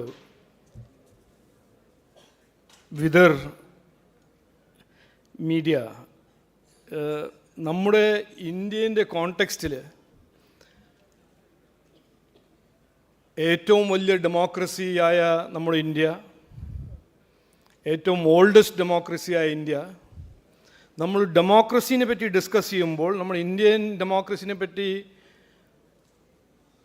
വിചാരിക്കുമ്പോൾ, അതിൻ്റെ ഫ്യൂച്ചർ ഷേപ്പിനെ പറ്റി വിചാരിക്കുമ്പോൾ, മാധ്യമം, റൈറ്റ് ടു ഇൻഫർമേഷൻ, ഇത് ഒരു കോ-ജോയിൻറ്റ് conversation ആയിരിക്കും. നമുക്ക് ഡെമോക്രസീനെ പറ്റി ഫോർകാസ്റ്റ് ചെയ്യാനും നമ്മുടെ ഫ്യൂച്ചർ ഓഫ് ഇന്ത്യൻ ഡെമോക്രസീനെ പറ്റി എന്ത് ഡിസ്കോഴ്സ് നമ്മൾ ചെയ്യാൻ തുടങ്ങിയാൽ അതിൽ മീഡിയൻ്റെ ഒരു റോള് എന്താവണം, എന്തായിരിക്കും, ഒരു ഇൻട്രിൻസിക് പാർട്ടായിട്ട് നമുക്ക് കാണണം. അതുകൊണ്ട് നമ്മളിപ്പോൾ സുധീന്ദ്രൻജി ആദ്യം ഇപ്പോൾ തുടങ്ങുമ്പോൾ പറഞ്ഞല്ലോ, ഇതൊരു ഇൻഫ്ലക്ഷൻ പോയിൻ്റാണ്, ഒരു ക്രിട്ടിക്കൽ സ്റ്റേജാണ്. അത് ശരിയാണ്. മീഡിയ മാത്രമല്ല, നമ്മുടെ ഡെമോക്രസി, നമ്മുടെ നാട് ഇന്ത്യ ഈ കഴിഞ്ഞ 10 കൊല്ലം ആ ട്രാൻസ്ഫോർമേഷൻ എല്ലാം കാണുമ്പോൾ, എവിടെയായിരുന്നു ഇത് 5th മോസ്റ്റ് ഫ്രജൈൽ ഇക്കോണമി, ഇന്ന് 4th ലാർജസ്റ്റ് ഇക്കോണമി, ഒരു forgotten nation to a recognised nation. ഏഷ്യയിലും വേൾഡിലും നമ്മൾ ഡെമോക്രസീൻ്റെ ഒരു ബീക്കണായിട്ട്, ഒരു ഫങ്ഷനിങ് പെർഫോമിങ് ഹൈ ഗ്രോത്ത് ഡെമോക്രസീൻ്റെ ബീക്കണായിട്ട് നമ്മൾ മാറിയിട്ടുണ്ട്. അപ്പോൾ അതെല്ലാം പറയുമ്പോൾ നമ്മുടെ മീഡിയ എവിടെയായിരുന്നു, എവിടെയാണ്, എങ്ങോട്ട് പോകുന്നു, ഇതൊരു നാച്ചുറൽ മച്ച് റിക്വയർഡ് ഡിസ്കഷനാണ്. ഗുരുമൂർത്തിജി എൻ്റെ ഗുരുവാണ്, പേരും ഗുരുമൂർത്തിജിയാണ്, എൻ്റെ ഗുരുവുമാണ്. അദ്ദേഹം മീഡിയേൻ്റെ ലോവസ്റ്റ് പോയിൻറ്റും കണ്ടിട്ടുണ്ട്, മീഡിയേൻ്റെ ഹയസ്റ്റ് പോയിൻറ്റും കണ്ടിട്ടുണ്ട് ഇന്ത്യൻ ഡെമോക്രസിയിൽ. ആ രാജീവ് ഗാന്ധിൻ്റെ സമയത്തും എമർജൻസിയിലും ഇന്ത്യൻ എക്സ്പ്രസ്സിനെ സപ്രസ് ചെയ്യാനും വോയിസ് ഓഫ് ഡിസെൻറ്റിനെ മസിൽ ചെയ്യാനും അതെല്ലാം കണ്ട ഐ വിറ്റ്നസ്സും സ്പെക്ടേറ്ററായ അദ്ദേഹം ഒരു പെർസ്പെക്റ്റീവ് വെച്ചു, ഒരു history of independent journalism and its impact to Indian democracy. Indian journalism ഉണ്ടായിരുന്നില്ലെങ്കിൽ ഇന്ദിരാഗാന്ധിൻ്റെ emergency would have continued for multiple years. അതുകൊണ്ട് നമ്മുടെ ഡെമോക്രസി നമ്മളുടെ ജേർണലിസത്തിൻ്റെയും ഒരു intrinsic linkages is absolute and unseverable. അതിനെ സ്പ്ലിറ്റ് ചെയ്യാൻ കഴിയില്ല.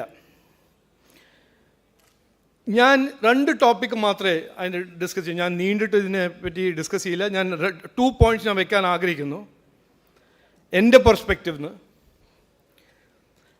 നമ്മളൊരു ഡെമോക്രസിയാണ്, നമ്മളൊരു കോൺസ്റ്റിറ്റ്യൂഷണൽ ഡെമോക്രസിയാണ്. നമ്മുടെ കോൺസ്റ്റിറ്റ്യൂഷനിൽ ആർട്ടിക്കിൾ 19 എന്ന് പറഞ്ഞ ഫ്രീഡം ഓഫ് എക്സ്പ്രഷൻ ഒരു ഫണ്ടമെൻ്റൽ റൈറ്റാണ്.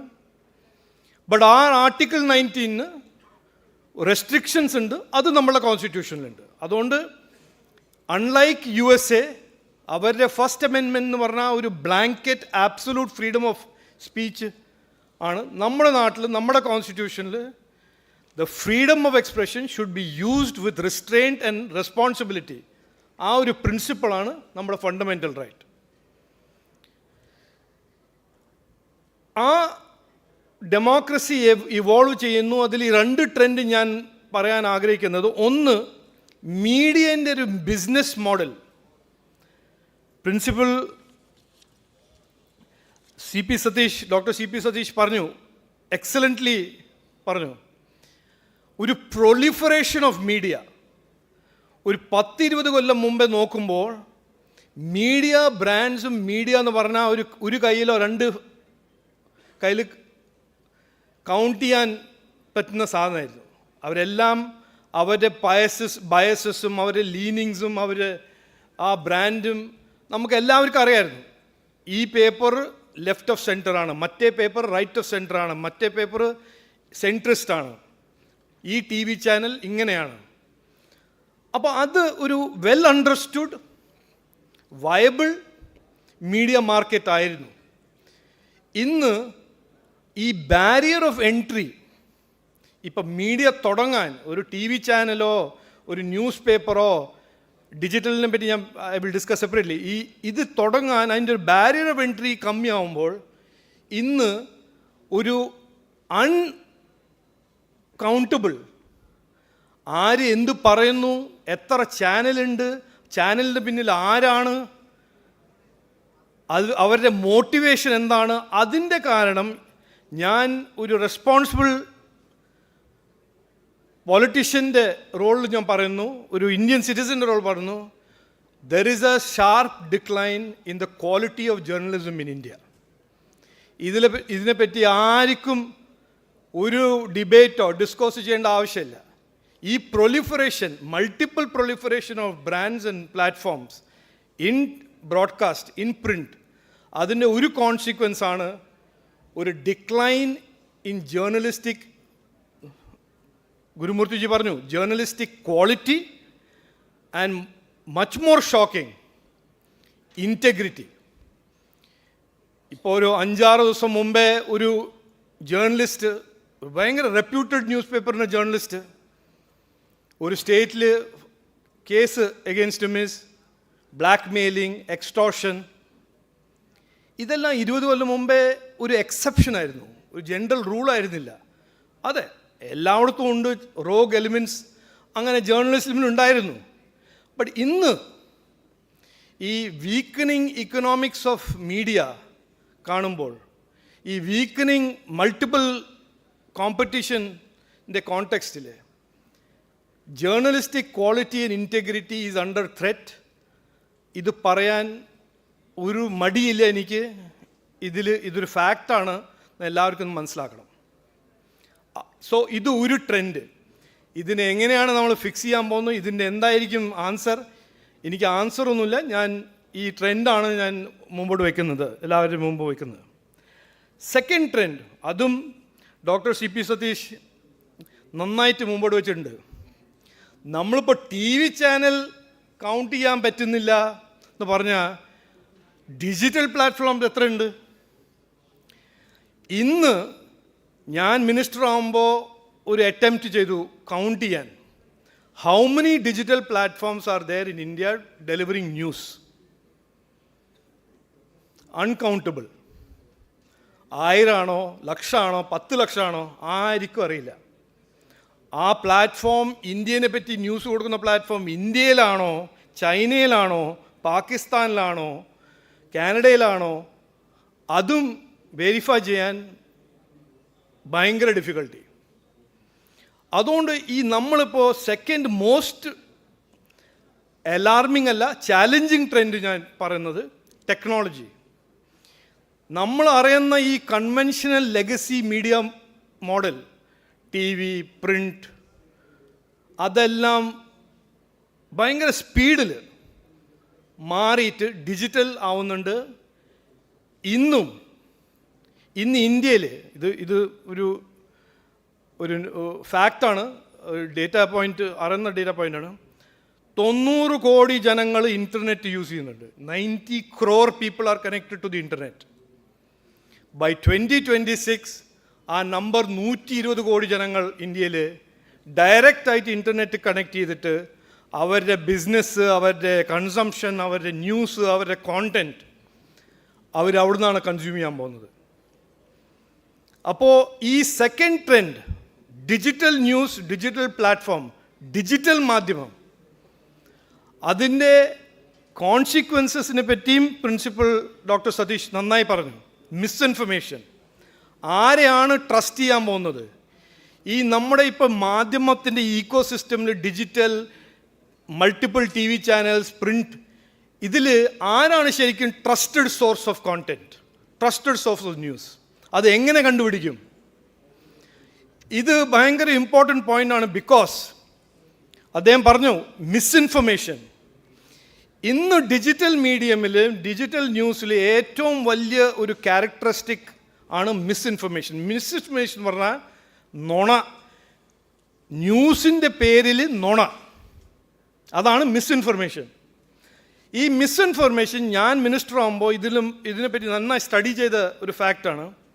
ഇന്ന് ഞാൻ ഈ ഡിജിറ്റൽ പ്ലാറ്റ്ഫോംസ് ഒരു മിസ്ഇൻഫർമേഷൻ ഇട്ടാൽ, അതിൻ്റെ സെയിം ടൈം ഞാനൊരു ഇൻഫർമേഷൻ ഇട്ടാൽ, ഒരു എക്സാമ്പിളായിട്ട് പറയാണ്, 1+1 = 5 says principal doctor CP Satheesh എന്ന് പറഞ്ഞ ഒരു ന്യൂസ്. മറ്റേത് 1+1 = 2 സേസ് ശ്രീ KNR നമ്പൂതിരി. ഇത് രണ്ടും ഞാൻ ഒരേ സമയത്ത് ലോഞ്ച് ചെയ്താൽ ആ നുണ, മിസ്ഇൻഫർമേഷൻ 100 ഇരട്ടി ജനങ്ങളുടെ അടുത്ത് എത്തും. അതിൻ്റെ സ്പീഡ് 10-20 ഇരട്ടി സ്പീഡായിട്ട് അത് വൈറലാവും. സത്യം പറഞ്ഞത് ഡോക്ടർ നമ്പൂതിരി പറയുന്നു, that 1+1 is not 5, it is 2, says reputed editor Dr. Nambudiri. അത് will go to 1/10 the people. It is a fact. അപ്പോൾ ഈ ഡിജിറ്റൽ മേഖലയിൽ ഈ മിസ്ഇൻഫർമേഷൻ, ക്ലിക്ക് ബേറ്റിംഗ്, ഇതാണ് ഇപ്പോഴത്തെ ഒരു new substitute for sound detail journalism. Gurumurthy ji പറഞ്ഞ മാതിരി 10 കൊല്ലമല്ല 20 കൊല്ലം മുമ്പേ ജേർണലിസ്റ്റ് എന്ന് പറഞ്ഞാൽ റിസർച്ച്, ഇൻറ്റഗ്രിറ്റി, ഹാർഡ് വർക്ക്, ഇതെല്ലാം ആയിരുന്നു defining characteristics of journalism. Bias ഉണ്ടെങ്കിൽ ബയസ് ഓപ്പണായിട്ട് പറയുക, പ്രജുഡിസ് കവറേജിൽ വരാൻ പാടില്ല, എജൻഡ ഫൈനാൻഷ്യൽ ആണോ പ്രജുഡിസ് ആണോ അത് സ്റ്റോറി റിപ്പോർട്ടിങ്ങിൽ അതിൽ എഫക്റ്റ് ഉണ്ടാവാൻ പാടില്ല. ഇതായിരുന്നു the values and principles of journalism ഒരു കാലത്ത്. അത് ഇന്ത്യയിൽ മാത്രമല്ല കേട്ടോ, ഇതിപ്പോൾ ഞാൻ പറഞ്ഞത് എല്ലാ ഡെമോക്രസീസിലും സെയിം സിറ്റുവേഷനിലാണ്. ഇന്നത്തെ ഈ ഡിജിറ്റൽ ആൻഡ് ഒരു മൾട്ടിപ്ലിസിറ്റി ഓഫ് പ്ലാറ്റ്ഫോംസിൻ്റെ മേഖലയിൽ മിസ്ഇൻഫർമേഷൻ ആൻഡ് ദെയർഫോർ ആരാണ് ശരിക്ക് safe, credible source of information, ഇതാണ് നമുക്ക് വരുന്ന കാലത്തെല്ലാം ചാലഞ്ചസ്. ഇതിന് ചിലവർ പറയും അതിന് ലെജിസ്ലേറ്റ് ചെയ്ത് നമുക്ക് ചെയ്യണം, ലോ കൊണ്ടുവരണം. അത് പറഞ്ഞ ഉടനെ ഫാക്ട് ചെക്കിംഗ് ആണോ ഏതെങ്കിലും ഒരു ലോ കൊണ്ടുപോകാൻ ശ്രമിച്ചാൽ ഞങ്ങൾ പറയും no article 19 my right to free expression is being infringed. അപ്പോൾ ഈ വരുന്ന കാലത്ത് ഈ ഒരു so called contradiction, the right to safe information, the right to safe news, versus the right to free speech. അതിനൊരു കോൺട്രഡിക്ഷൻ ആക്കാതെ അതിനെങ്ങനെ ഹാർമോണൈസ് ചെയ്ത് ഈ രണ്ട് ബൈനറീസിനെ നോൺ ബൈനറി ആക്കി right to free speech means right to not have misinformation എങ്ങനെയാണ് മാറ്റേണ്ടത്, അതിനെപ്പറ്റി ഒരു ഡിസ്കഷൻ നടക്കണം. സൊസൈറ്റിയിലും കമ്മ്യൂണിറ്റീസിലും മീഡിയയിലും ഇതിനൊരു ഡിബേറ്റ് നടക്കണം. അല്ലെങ്കിൽ നമ്മൾ പോകുന്ന ഡയറക്ഷൻ ഇന്ന് ഇൻഫ്ലുവൻസ് ഓപ്പറേഷൻസ് ആണ് അതിൻ്റെ പേര്, അതിൻ്റെ ഫ്രേസ് ഇൻഫ്ലുവൻസ് ഓപ്പറേഷൻ. ഒരു റയറ്റ് ഉണ്ടാക്കാൻ, ഒരു റയറ്റ് ക്രിയേറ്റ് ചെയ്യാൻ, ഒരു law and order situation create ചെയ്യാൻ ഇന്ന് ജാസ്തി കാശും വേണ്ട, തോക്കും വേണ്ട, കത്തിയും വേണ്ട, ഒരു കമ്പ്യൂട്ടറും ഒരു സോഷ്യൽ മീഡിയ പ്ലാറ്റ്ഫോമും അത് മാത്രം മതി മിസ്ഇൻഫർമേഷൻ ക്രിയേറ്റ് ചെയ്യാൻ. അതുകൊണ്ട് ഇതൊരു ഒരു ഒരു ഡേഞ്ചറസ് ട്രെൻഡാണ്. നമുക്ക് എല്ലാവർക്കും വേണ്ടി, നമ്മുടെ ഡെമോക്രസീൻ്റെ ഇൻറ്റഗ്രിറ്റിക്ക് വേണ്ടി ഇതിനെപ്പറ്റി വിചാരിക്കണം. ഇതിൻ്റെ സൊല്യൂഷൻ എന്താണെന്ന് ഞാൻ ഇന്ന് ഒന്നും പറയുന്നില്ല, എനിക്ക് അതിനെപ്പറ്റി വ്യൂസ് ഉണ്ട്. ബട്ട് ആ ഒരു ഡിബേറ്റ് തുടങ്ങിയ നമ്മളെല്ലാവരും ചേർത്ത് ഒരു ഒരു ഒരു ഒരു ഒരു സൊല്യൂഷൻ ഉണ്ടാക്കണമെന്നാണ് ഞാൻ പറയാൻ ആഗ്രഹിക്കുന്നത്. ഞാൻ എൻഡിങ്ങിൽ റീസെൻ്റ്ലി ജെഫ് ബെസോസ് അറിയില്ലേ, ആമസോണിൻ്റെ ഉടമസ്ഥൻ, വാഷിങ്ടൺ പോസ്റ്റിൻ്റെ ഉടമസ്ഥനാണ്. അദ്ദേഹം ഈ US ഇലക്ഷനിൽ പേപ്പറിൻ്റെ editor wanted to endorse Kamala Harris. Independent പേപ്പറാണ്. പേപ്പറിൻ്റെ എഡിറ്റർ അങ്ങ് ഒരു ദിവസം എനിക്ക് കമല ഹാരിസിനെ ഇഷ്ടമാണ്, അതുകൊണ്ട് ഞാൻ പേപ്പർ കൊണ്ട് കമല ഹാരിസിനെ എൻഡോസ് ചെയ്യും. ജെഫ് ബെസോസ് എഡിറ്ററിനെ പുറത്താക്കി. ഭയങ്കര ബഹളം.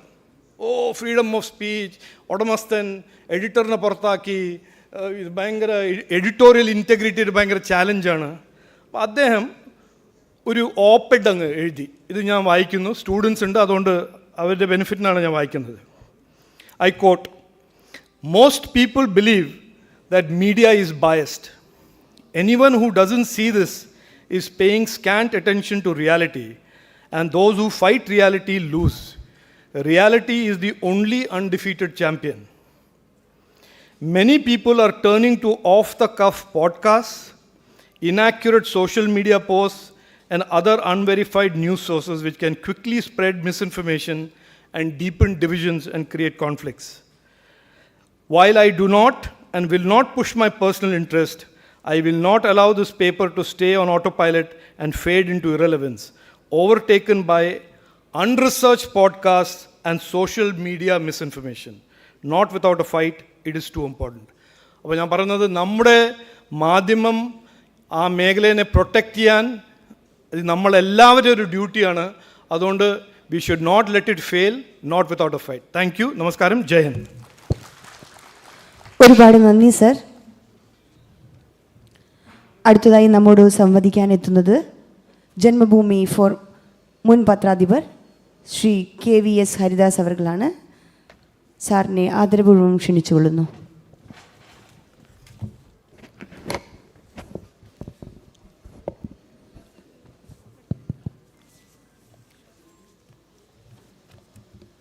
ബഹുമാനപ്പെട്ട അധ്യക്ഷൻ ശ്രീ KNR നമ്പൂതിരി,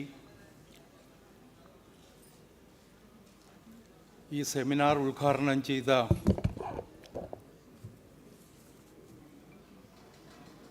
ഏറെ ആദരണീയനായ ശ്രീ ഗുരുമൂർത്തിജി,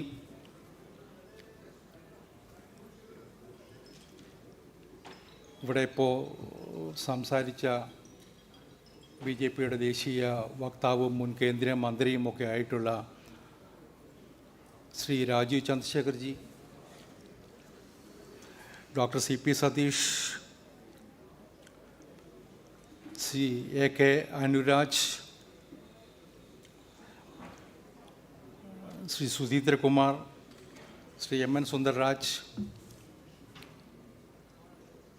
മറ്റു സുഹൃത്തുക്കളെ, സഹപ്രവർത്തകർ, മാധ്യമങ്ങൾ എങ്ങോട്ട്?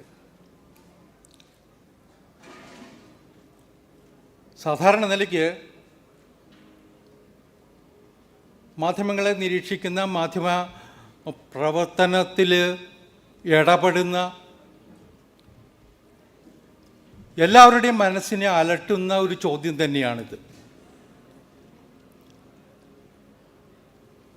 എനിക്ക് മുമ്പ് സംസാരിച്ച മാന്യ സുഹൃത്തുക്കൾ ഈ പ്രശ്നത്തിലേക്ക് വളരെ ഗൗരവത്തോടെ തന്നെ വിരൽ ചൂണ്ടിയിട്ടുണ്ട്.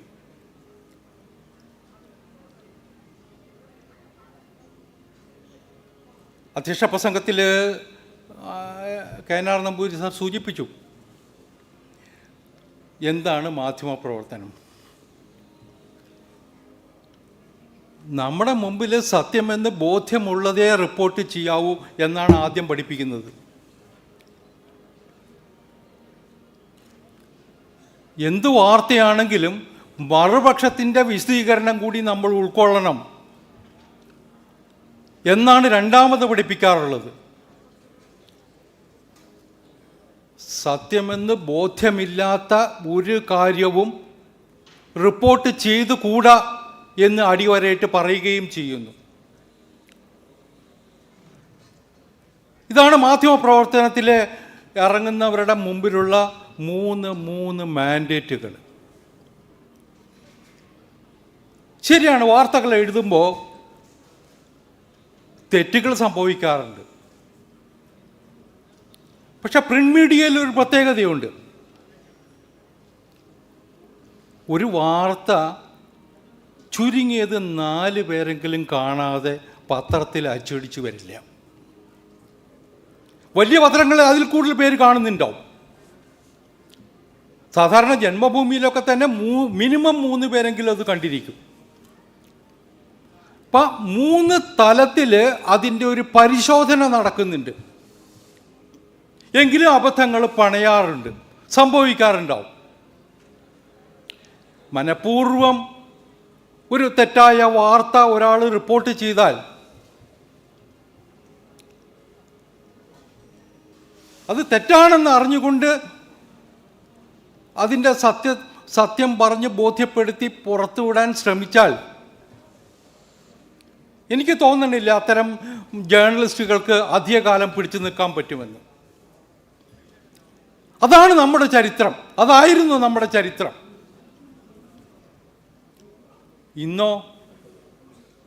ഇന്നിപ്പോൾ ന്യൂസ് ചാനലുകളുടെ കാലഘട്ടത്തിൽ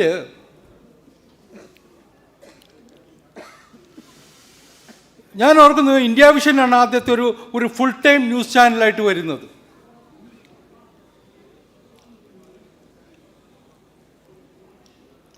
അന്ന് ഇന്ത്യ വിഷൻ്റെ ഒരു സിസ്റ്റം ഞാൻ അടുത്ത് നിന്ന് കണ്ടിട്ടുണ്ട്. അവർ കൊടുക്കുന്ന ഓരോ വാർത്തയ്ക്കും ഒരു സ്കൂട്ടിനി ഉണ്ടാകുമായിരുന്നു. ആ ചാനലിൻ്റെ തലപ്പത്തുള്ള ഒരു പ്രധാനപ്പെട്ട വ്യക്തി കണ്ടതിന് ശേഷമേ അത് എയർ ചെയ്യപ്പെടുമായിരുന്നുള്ളൂ. ഇന്നതല്ല അവസ്ഥ. ഇത് മാധ്യമപ്രവർത്തകർ പറയുന്നത് ചാനലിലുള്ളവർക്കൊക്കെ അറിയാം. ഒരു സംഭവം നടന്നാൽ 1 മിനിറ്റിനകം അത് റിപ്പോർട്ട് ചെയ്യപ്പെടണം. അവർക്ക് കിട്ടുന്ന പരമാവധി സമയം 2 മിനിറ്റാണ്. ഇവിടെ വസ്തുത അന്വേഷിക്കാൻ സമയമുണ്ടോ? ഇവിടെ ശരി ഏത് തെറ്റെന്താ അറിയാൻ സമയമുണ്ടോ? മറുപക്ഷത്തിൻ്റെ അഭിപ്രായം ആരായാൻ സമയമുണ്ടോ? ഒരു റിസ്കി ടാസ്ക്കാണ് ചെയ്യുന്നത് അവരൊക്കെ തന്നെ. അതിൻ്റെ അപകടം നമ്മളിന്ന് കാണുന്നുണ്ട്. എന്തും വരാം, ആരെക്കുറിച്ചും വരാം, എപ്പോഴും വരാം. ഒരു അപകടം പിടിച്ച ഒരു മാധ്യമ സംസ്കാരമാണ് നമ്മളിന്ന് കാണുന്നത്. ഇത് മാറാൻ സാധ്യതയുണ്ടോ? എനിക്ക് സംശയമാണ്. മാറാനുള്ള സാധ്യത വളരെ കുറവാണ്. പക്ഷേ വേറൊന്നുകൂടി നമ്മൾ ആലോചിക്കണം. ഇപ്പോൾ ഞാൻ പ്രിന്റ് മീഡിയയെക്കുറിച്ച് പറഞ്ഞു, പഴയ കാലത്ത് തന്നെ. ഇപ്പോൾ ഞാൻ നിൽക്കുന്നത് ജന്മഭൂമിയുടെ പ്ലാറ്റ്ഫോമിലാണ്. ഈ ജന്മഭൂമി എന്ന് പറയുന്ന പത്രം ഉണ്ടാവാനുള്ള സാഹചര്യം ഇവിടെ ഇരിക്കുന്ന ചിലർക്കെങ്കിലും ഓർമ്മയുണ്ടാവും. 1960 നിയമസഭാ തെരഞ്ഞെടുപ്പ് ഒരു ചരിത്രമാണ്. 1960 നിയമസഭാ തെരഞ്ഞെടുപ്പ് സമയത്ത് ജനസംഘം ആദ്യമായിട്ട് കേരളത്തിൽ 2 സ്ഥാനാർത്ഥികളെ നിർത്തി. 57 EMSൻ്റെ മന്ത്രിസഭ 59 വരെ ഉണ്ട്. 59 അതിനെ പിരിച്ചുവിട്ടു. അതിനുശേഷം നടന്ന നിയമസഭാ തെരഞ്ഞെടുപ്പാണ്. അന്ന് ജനസംഘം 3 സീറ്റിൽ മത്സരിക്കാനാണ് തീരുമാനിച്ചത്, കേരളത്തിൽ ആദ്യമായിട്ട്. അവസാനം 2 ചുരുക്കി. കോഴിക്കോട് 2ാം മണ്ഡലം എന്നാണ് എൻ്റെ ഓർമ്മ. ഒന്ന് ഗുരുവായൂരാണ്. ഈ 2 മണ്ഡലങ്ങളിലും ജനസംഘം അവരുടെ ശക്തിക്കനുസരിച്ചുള്ള പ്രവർത്തനങ്ങൾ കാഴ്ചവെച്ചു.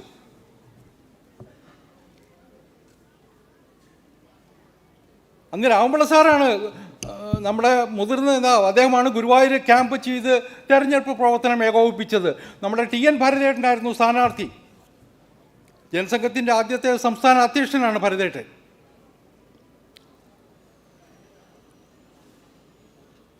എനിക്ക് കോഴിക്കോട്ടെ സ്ഥാനാർത്ഥിയുടെ പേരെൻ്റെ മനസ്സിലേക്ക് ഓടിയെത്തുന്നില്ല. അവസാനം തെരഞ്ഞെടുപ്പ് പ്രചരണം കഴിയും. നമുക്കറിയാമല്ലോ, 3 ദിവസം മുമ്പേ പ്രചരണം കഴിയും. പിറ്റേന്ന് വോട്ടിംഗ് യന്ത്രം, ഇപ്പോൾ വോട്ടിംഗ് യന്ത്രം, അന്ന് ബാലറ്റും മറ്റും വാങ്ങി ആൾക്കാർ ബൂത്തിലേക്ക് പോകുന്ന ദിവസം, അന്ന് രാവിലെ മാതൃഭൂമിയുടെ ഫ്രണ്ട് പേജിൽ ഒരു ബാനർ വാർത്തയാണ്. ബാനർ ഹെഡിങ് നമ്മൾ പറയും മാധ്യമപ്രവർത്തകർ. ഗുരുവായൂരിൽ ജനസംഘം പിന്മാറി.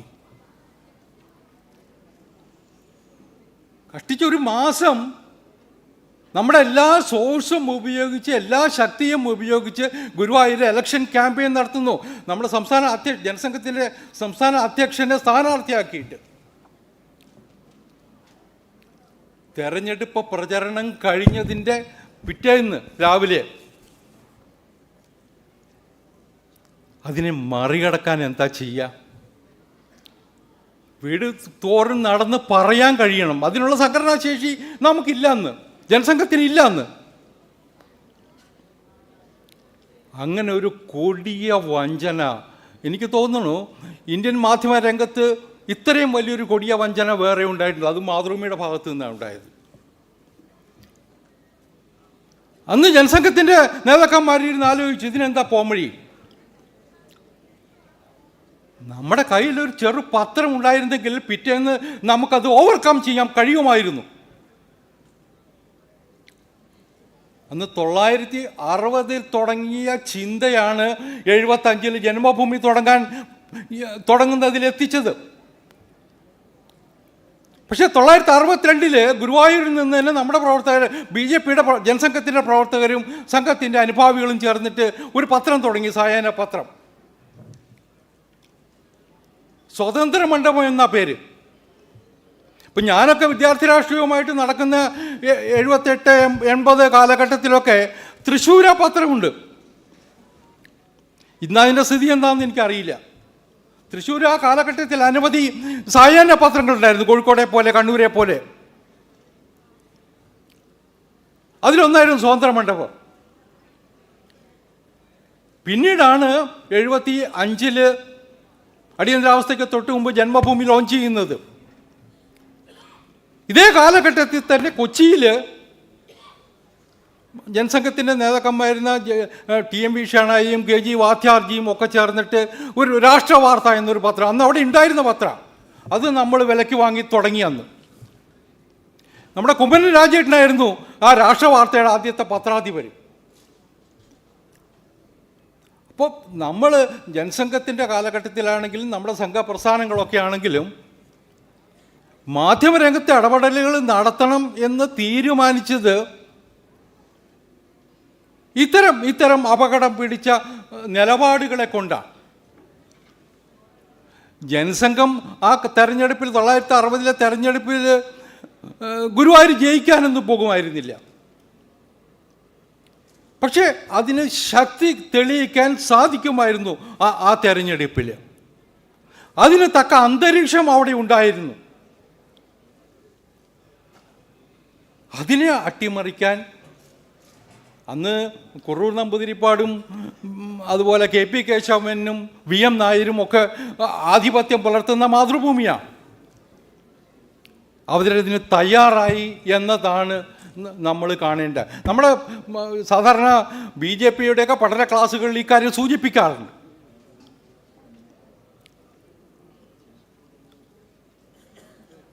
അപ്പോൾ ആ 60കളിൽ തന്നെ ഇത്തരത്തിലുള്ള നിലപാടുകൾ, ഇത്തരത്തിലുള്ള സമീപനങ്ങൾ മാധ്യമരംഗത്ത് ഒരു പ്രസ്ഥാനത്തിന് നേരെ ഉണ്ടായിട്ടുണ്ട്. ഇന്ന് അതിൻ്റെ ശക്തി കൂടിയിട്ടുണ്ട് എന്നതാണ് യാഥാർത്ഥ്യം. ശക്തി കൂടിയിട്ടുണ്ട്, നമ്മൾ അനുഭവിക്കുന്നതാണ്. ഇന്ന് മാധ്യമരംഗത്ത് എന്തും ഏതും പറയാം, എന്തും ചെയ്യാം എന്നുള്ള സ്ഥിതിയായിരിക്കുന്നു. വസ്തുത എന്താണെന്ന് അന്വേഷിക്കാറില്ല. മാധ്യമപ്രവർത്തകരും വഴിതെറ്റിയിട്ടുണ്ട്, ഇല്ല എന്ന് പറയാൻ പറ്റില്ല. ഡൽഹിയിൽ ചെല്ലുമ്പോൾ ഒരു മുതിർന്ന മാധ്യമപ്രവർത്തകൻ ഒരിക്കൽ സൂചിപ്പിച്ചു, കോൺഗ്രസിൻ്റെ ഭരണകാലത്ത് സർ ഞങ്ങൾ ഒരിക്കലും കയ്യിൽ നിന്ന് പൈസ മുടക്കി ഭക്ഷണം കഴിച്ചിട്ടില്ല. കയ്യിൽ നിന്ന് പണം മുടക്കി ഭക്ഷണം കഴിക്കേണ്ട അവസ്ഥയില്ലായിരുന്നു. ദിവസവും വൈകുന്നേരം ആകുമ്പോൾ ഏതെങ്കിലും ഒരു കേന്ദ്രമന്ത്രിയുടെ വക ഡിന്നറാണ്, ഏതെങ്കിലും ഒരു 5 സ്റ്റാർ ഹോട്ടലിൽ ഭക്ഷണം കഴിക്കാം, വീട്ടിലേക്ക് കൊണ്ടുപോകാം, പോകുമ്പോൾ കുപ്പിയും എടുത്തുകൊണ്ട് പോകാം. നരേന്ദ്രമോദി വന്നതിന് ശേഷം ഒരു ഗ്ലാസ് ചായ പോലും കിട്ടുന്നില്ല പലപ്പോഴും എന്നുള്ള പരിഭവവുമുണ്ട്. അപ്പോൾ മാധ്യമരംഗത്ത് നരേന്ദ്രമോദി കൊണ്ടുവന്ന ഒരു ചേഞ്ച് ഉണ്ട് അവിടെ. അത് മാത്രമല്ല, വിദേശ പര്യടനം, പ്രധാനമന്ത്രിയുടെയൊക്കെ വിദേശ പര്യടന സമയത്ത് ഒരു പ്ലെയിൻ നിറച്ച് മാധ്യമപ്രവർത്തകരെ കൊണ്ടുപോകുമായിരുന്നു. മോഡി അത് നിർത്തി. ഇതൊക്കെ അവരെ കുറച്ചൊന്നുമല്ല വിഷമിപ്പിച്ചിട്ടുള്ളത്. അവർ കിട്ടുന്ന അവസരം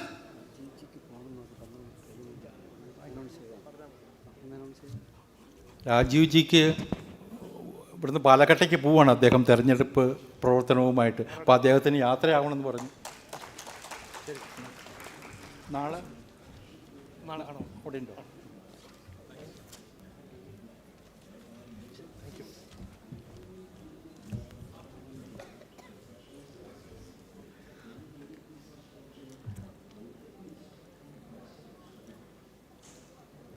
ഇന്നിപ്പോൾ എന്തും ചെയ്യാമെന്നുള്ള അവസ്ഥയാണ് മാധ്യമപ്രവർത്തകർക്ക്. ഒരു ലൈസൻസും ഇല്ല പലപ്പോഴും. ഇപ്പം ഞാൻ ദേശീയ വാർത്തകളിലേക്കൊന്നും ഞാൻ കടക്കുന്നില്ല. ഇപ്പോൾ പ്രധാനപ്പെട്ട സംഭവവികാസങ്ങളെക്കുറിച്ചൊക്കെ, സെൻസർഷിപ്പിനെക്കുറിച്ചും അടിയന്തരാവസ്ഥയെക്കുറിച്ചും ഒക്കെ ഇവിടെ വിശകലനം നടത്തി കഴിഞ്ഞു. ഇപ്പം അടുത്തിടെ കേരളത്തിലുണ്ടായ 2-3 സംഭവവികാസങ്ങളൊന്നും എടുത്തു നോക്കൂ. ഏറ്റവും റീസെൻ്റ് ആയിട്ടുള്ള 2-3 സംഭവവികാസങ്ങൾ.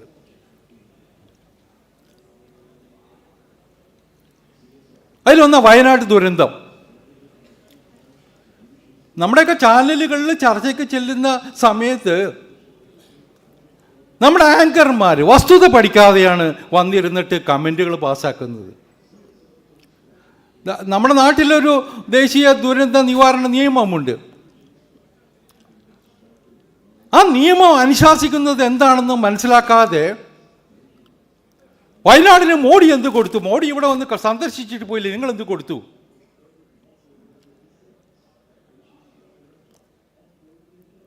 യഥാർത്ഥത്തിൽ കഴിഞ്ഞ മാർച്ച് 31 കേന്ദ്രം കൊടുത്ത ഏതാണ്ട് 300, എൻ്റെ എമൗണ്ട് ഉണ്ട്, ഒരു സെക്കൻഡ്,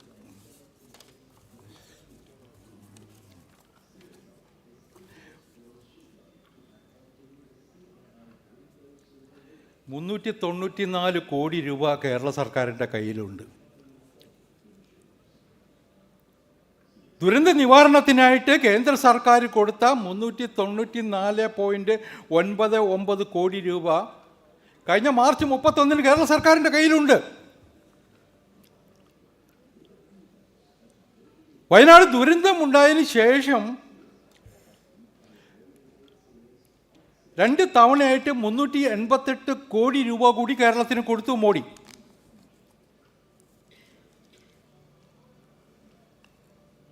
ഇതിൽ ദേശീയ ദുരന്ത നിവാരണത്തിൽ ഒരു പ്രത്യേകതയുണ്ട്. ധനകാര്യ കമ്മീഷനാണ് ഓരോ സ്റ്റേറ്റിനും കൊടുക്കേണ്ട വിഹിതം നിശ്ചയിക്കുന്നത്. അത് കഴിഞ്ഞാൽ ഒരു പ്രത്യേക പരിസ്ഥിതിയുണ്ട്.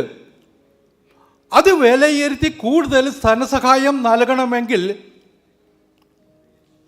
അതിനൊരു വിദഗ്ധ സമിതി വന്ന് പരിശോധിക്കും.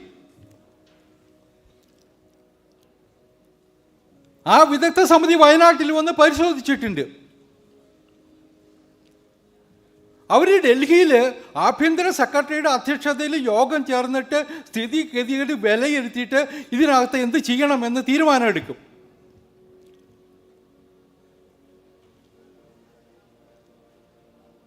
ഇത് രാജ്യത്ത് മോഡി കൊണ്ടുവന്ന നിയമമല്ല, മൻമോഹൻ സിംഗിൻ്റെ കാലത്ത് കൊണ്ടുവന്ന നിയമമാണ്. അത് രാജ്യത്തെ നിയമമാണ്. ആ നിയമം മറികടന്നുകൊണ്ട് പ്രധാനമന്ത്രിക്കോ കേന്ദ്ര സർക്കാരിലെ ഏതെങ്കിലും വകുപ്പ് മന്ത്രിക്കോ പൈസ കൊടുക്കാൻ പറ്റുമോ? പിന്നെ മൂന്നാമത്തെ ഒരു കാര്യം, കേരള സർക്കാർ ഇവിടെ ചെയ്യേണ്ടത്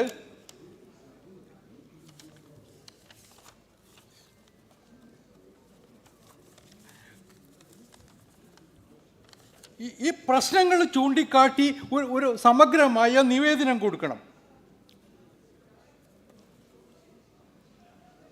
അതിനൊരു കേന്ദ്ര സർക്കാർ നിശ്ചയിച്ചൊരു പേരുണ്ട്, ഞാനത്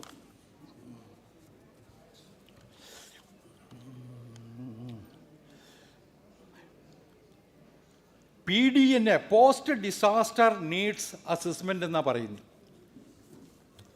അപ്പോൾ പോസ്റ്റ് ഡിസാസ്റ്റർ എന്താണ് ചെയ്യാൻ പോകുന്നത്, എന്താണ് നിങ്ങളുടെ പദ്ധതി, അത് എവിടെയാണ്, എങ്ങനെയാണ്,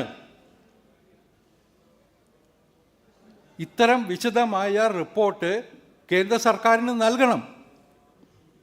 ഇതൊന്നും കൊടുക്കാതെ കേരള സർക്കാർ 2000 തരണം 3000 തരണം എന്ന് പറഞ്ഞിരുന്നാൽ ഏതെങ്കിലും സർക്കാരിന് കൊടുക്കാൻ കഴിയുമോ?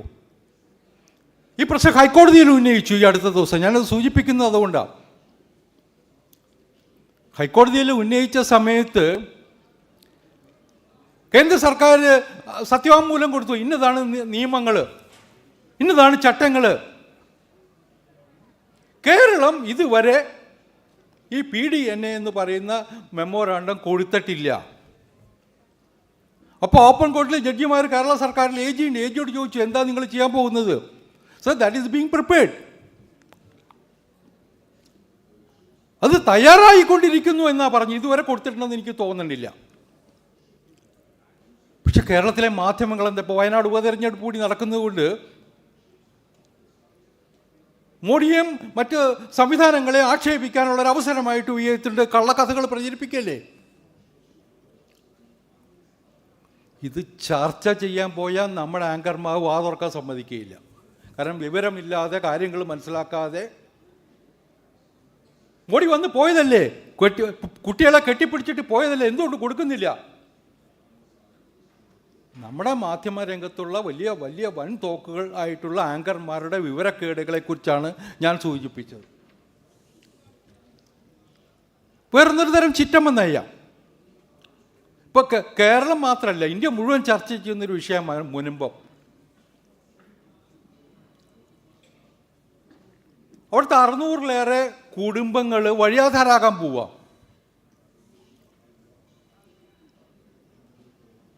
അത് വഖഫ് ബോർഡിൻ്റെ പ്രോപ്പർട്ടിയാണെന്ന് അവർ സ്വയം പ്രഖ്യാപിച്ചു.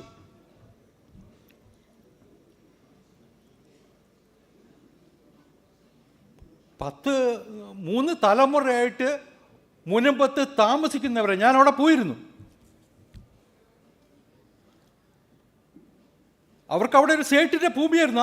ആ ഭൂമി മുഴുവൻ ഇവിടുത്തെ ഫറൂഖ് കോളേജിന് കൊടുത്തു. ഒരിക്കൽ ഫറൂഖ് കോളേജിന് കൊടുക്കുന്ന സമയത്ത് ഒരു വ്യവസ്ഥ എന്താണെന്നറിയാമോ? ഇത് നിങ്ങൾ ഉപയോഗിച്ചില്ലെങ്കിൽ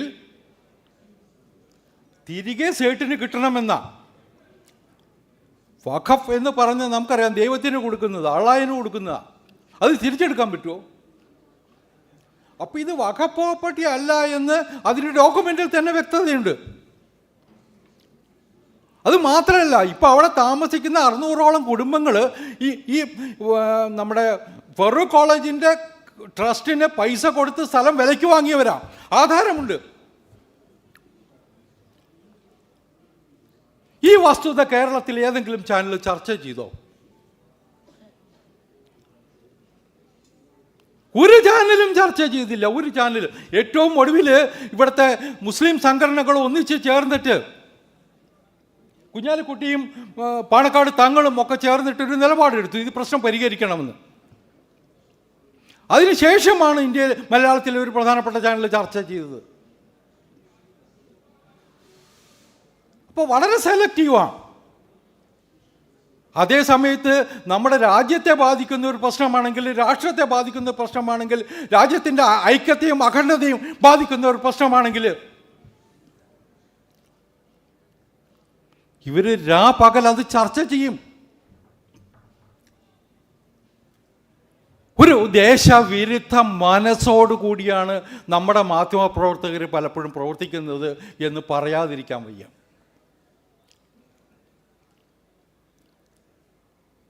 ഇത് ഈ ഇവിടെ സമയത്തിന് പരിമിതി ഉണ്ടെന്ന് എനിക്കറിയാം. ഒരു സെമിനാർ കൊണ്ട് ഇതൊന്നും ശുദ്ധീകരിക്കപ്പെടാൻ പോകുന്നില്ല. പക്ഷെ they are to be exposed.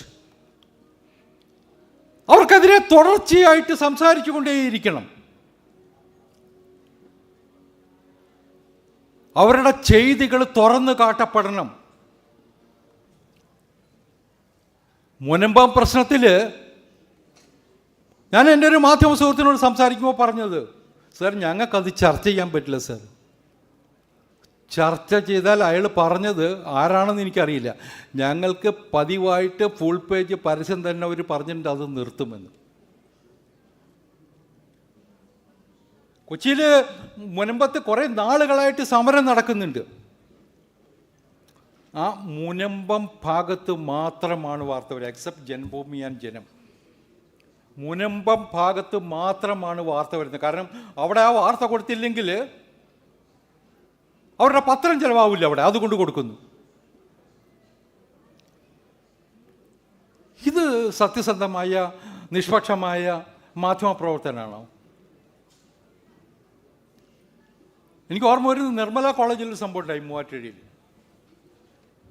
അവിടെ മുസ്ലിം പെൺകുട്ടികളും ആൺകുട്ടികളും ഒക്കെ ഉണ്ട്. അവിടെ മൂവാറ്റുപുഴയുടെ ഒരു പ്രത്യേകതയാണ്, ഒരുപാട് മുസ്ലിം ജനസംഖ്യയുള്ള, ഹിന്ദു ജനസംഖ്യ, കുട്ടികളൊക്കെ എല്ലാ വിഭാഗത്തിൽപ്പെട്ടവരുമുണ്ട്. ക്രിസ്ത്യൻ മാനേജ്മെൻറ്റ് കോളേജാണ്, പഴയ കോളേജാണ്.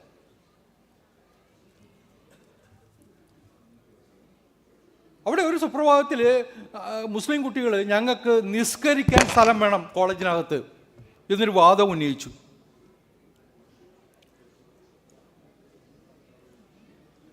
വലിയ കോലാഹലമായി. അതിന് BJP പിന്തുണ പ്രഖ്യാപിച്ചു. മറ്റ് ഹൈന്ദവ പ്രസ്ഥാനങ്ങളെ ക്രിസ്ത്യൻ മാനേജ്മെൻറ്റിനോടൊപ്പം നിന്നു. മാനേജ്മെൻറ്റ് പറഞ്ഞ് പറ്റില്ല. അതും കേരളം ചർച്ച ചെയ്യാതെ മുക്കപ്പെട്ടു. അപ്പം ഇവിടെ ഒരു നാഷണൽ ഇമ്പോർട്ടൻസ്, ഇതൊക്കെ ഒരു നാഷണൽ ഇമ്പോർട്ടൻസ് ഉള്ള വിഷയം തന്നെയല്ലേ? അത് ചർച്ച ചെയ്യാതെ മാറ്റി നിർത്തുകയും ഞങ്ങളൊക്കെ സ്വതന്ത്രരാണ്, നിഷ്പക്ഷരാണ് എന്ന് പറഞ്ഞു കണക്കുകയും ചെയ്യുന്നവരെ എക്സ്പോസ് ചെയ്യപ്പെടണം.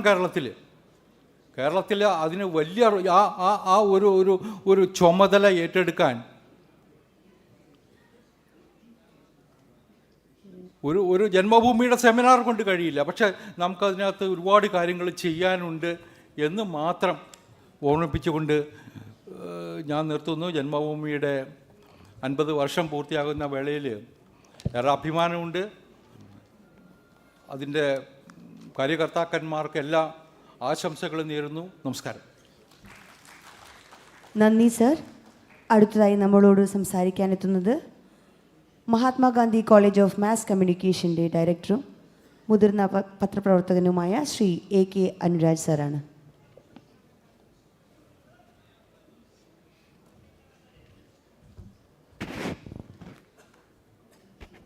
ബഹുമാനപ്പെട്ട moderator, Kannur SN college principal doctor CP Satheesh sir,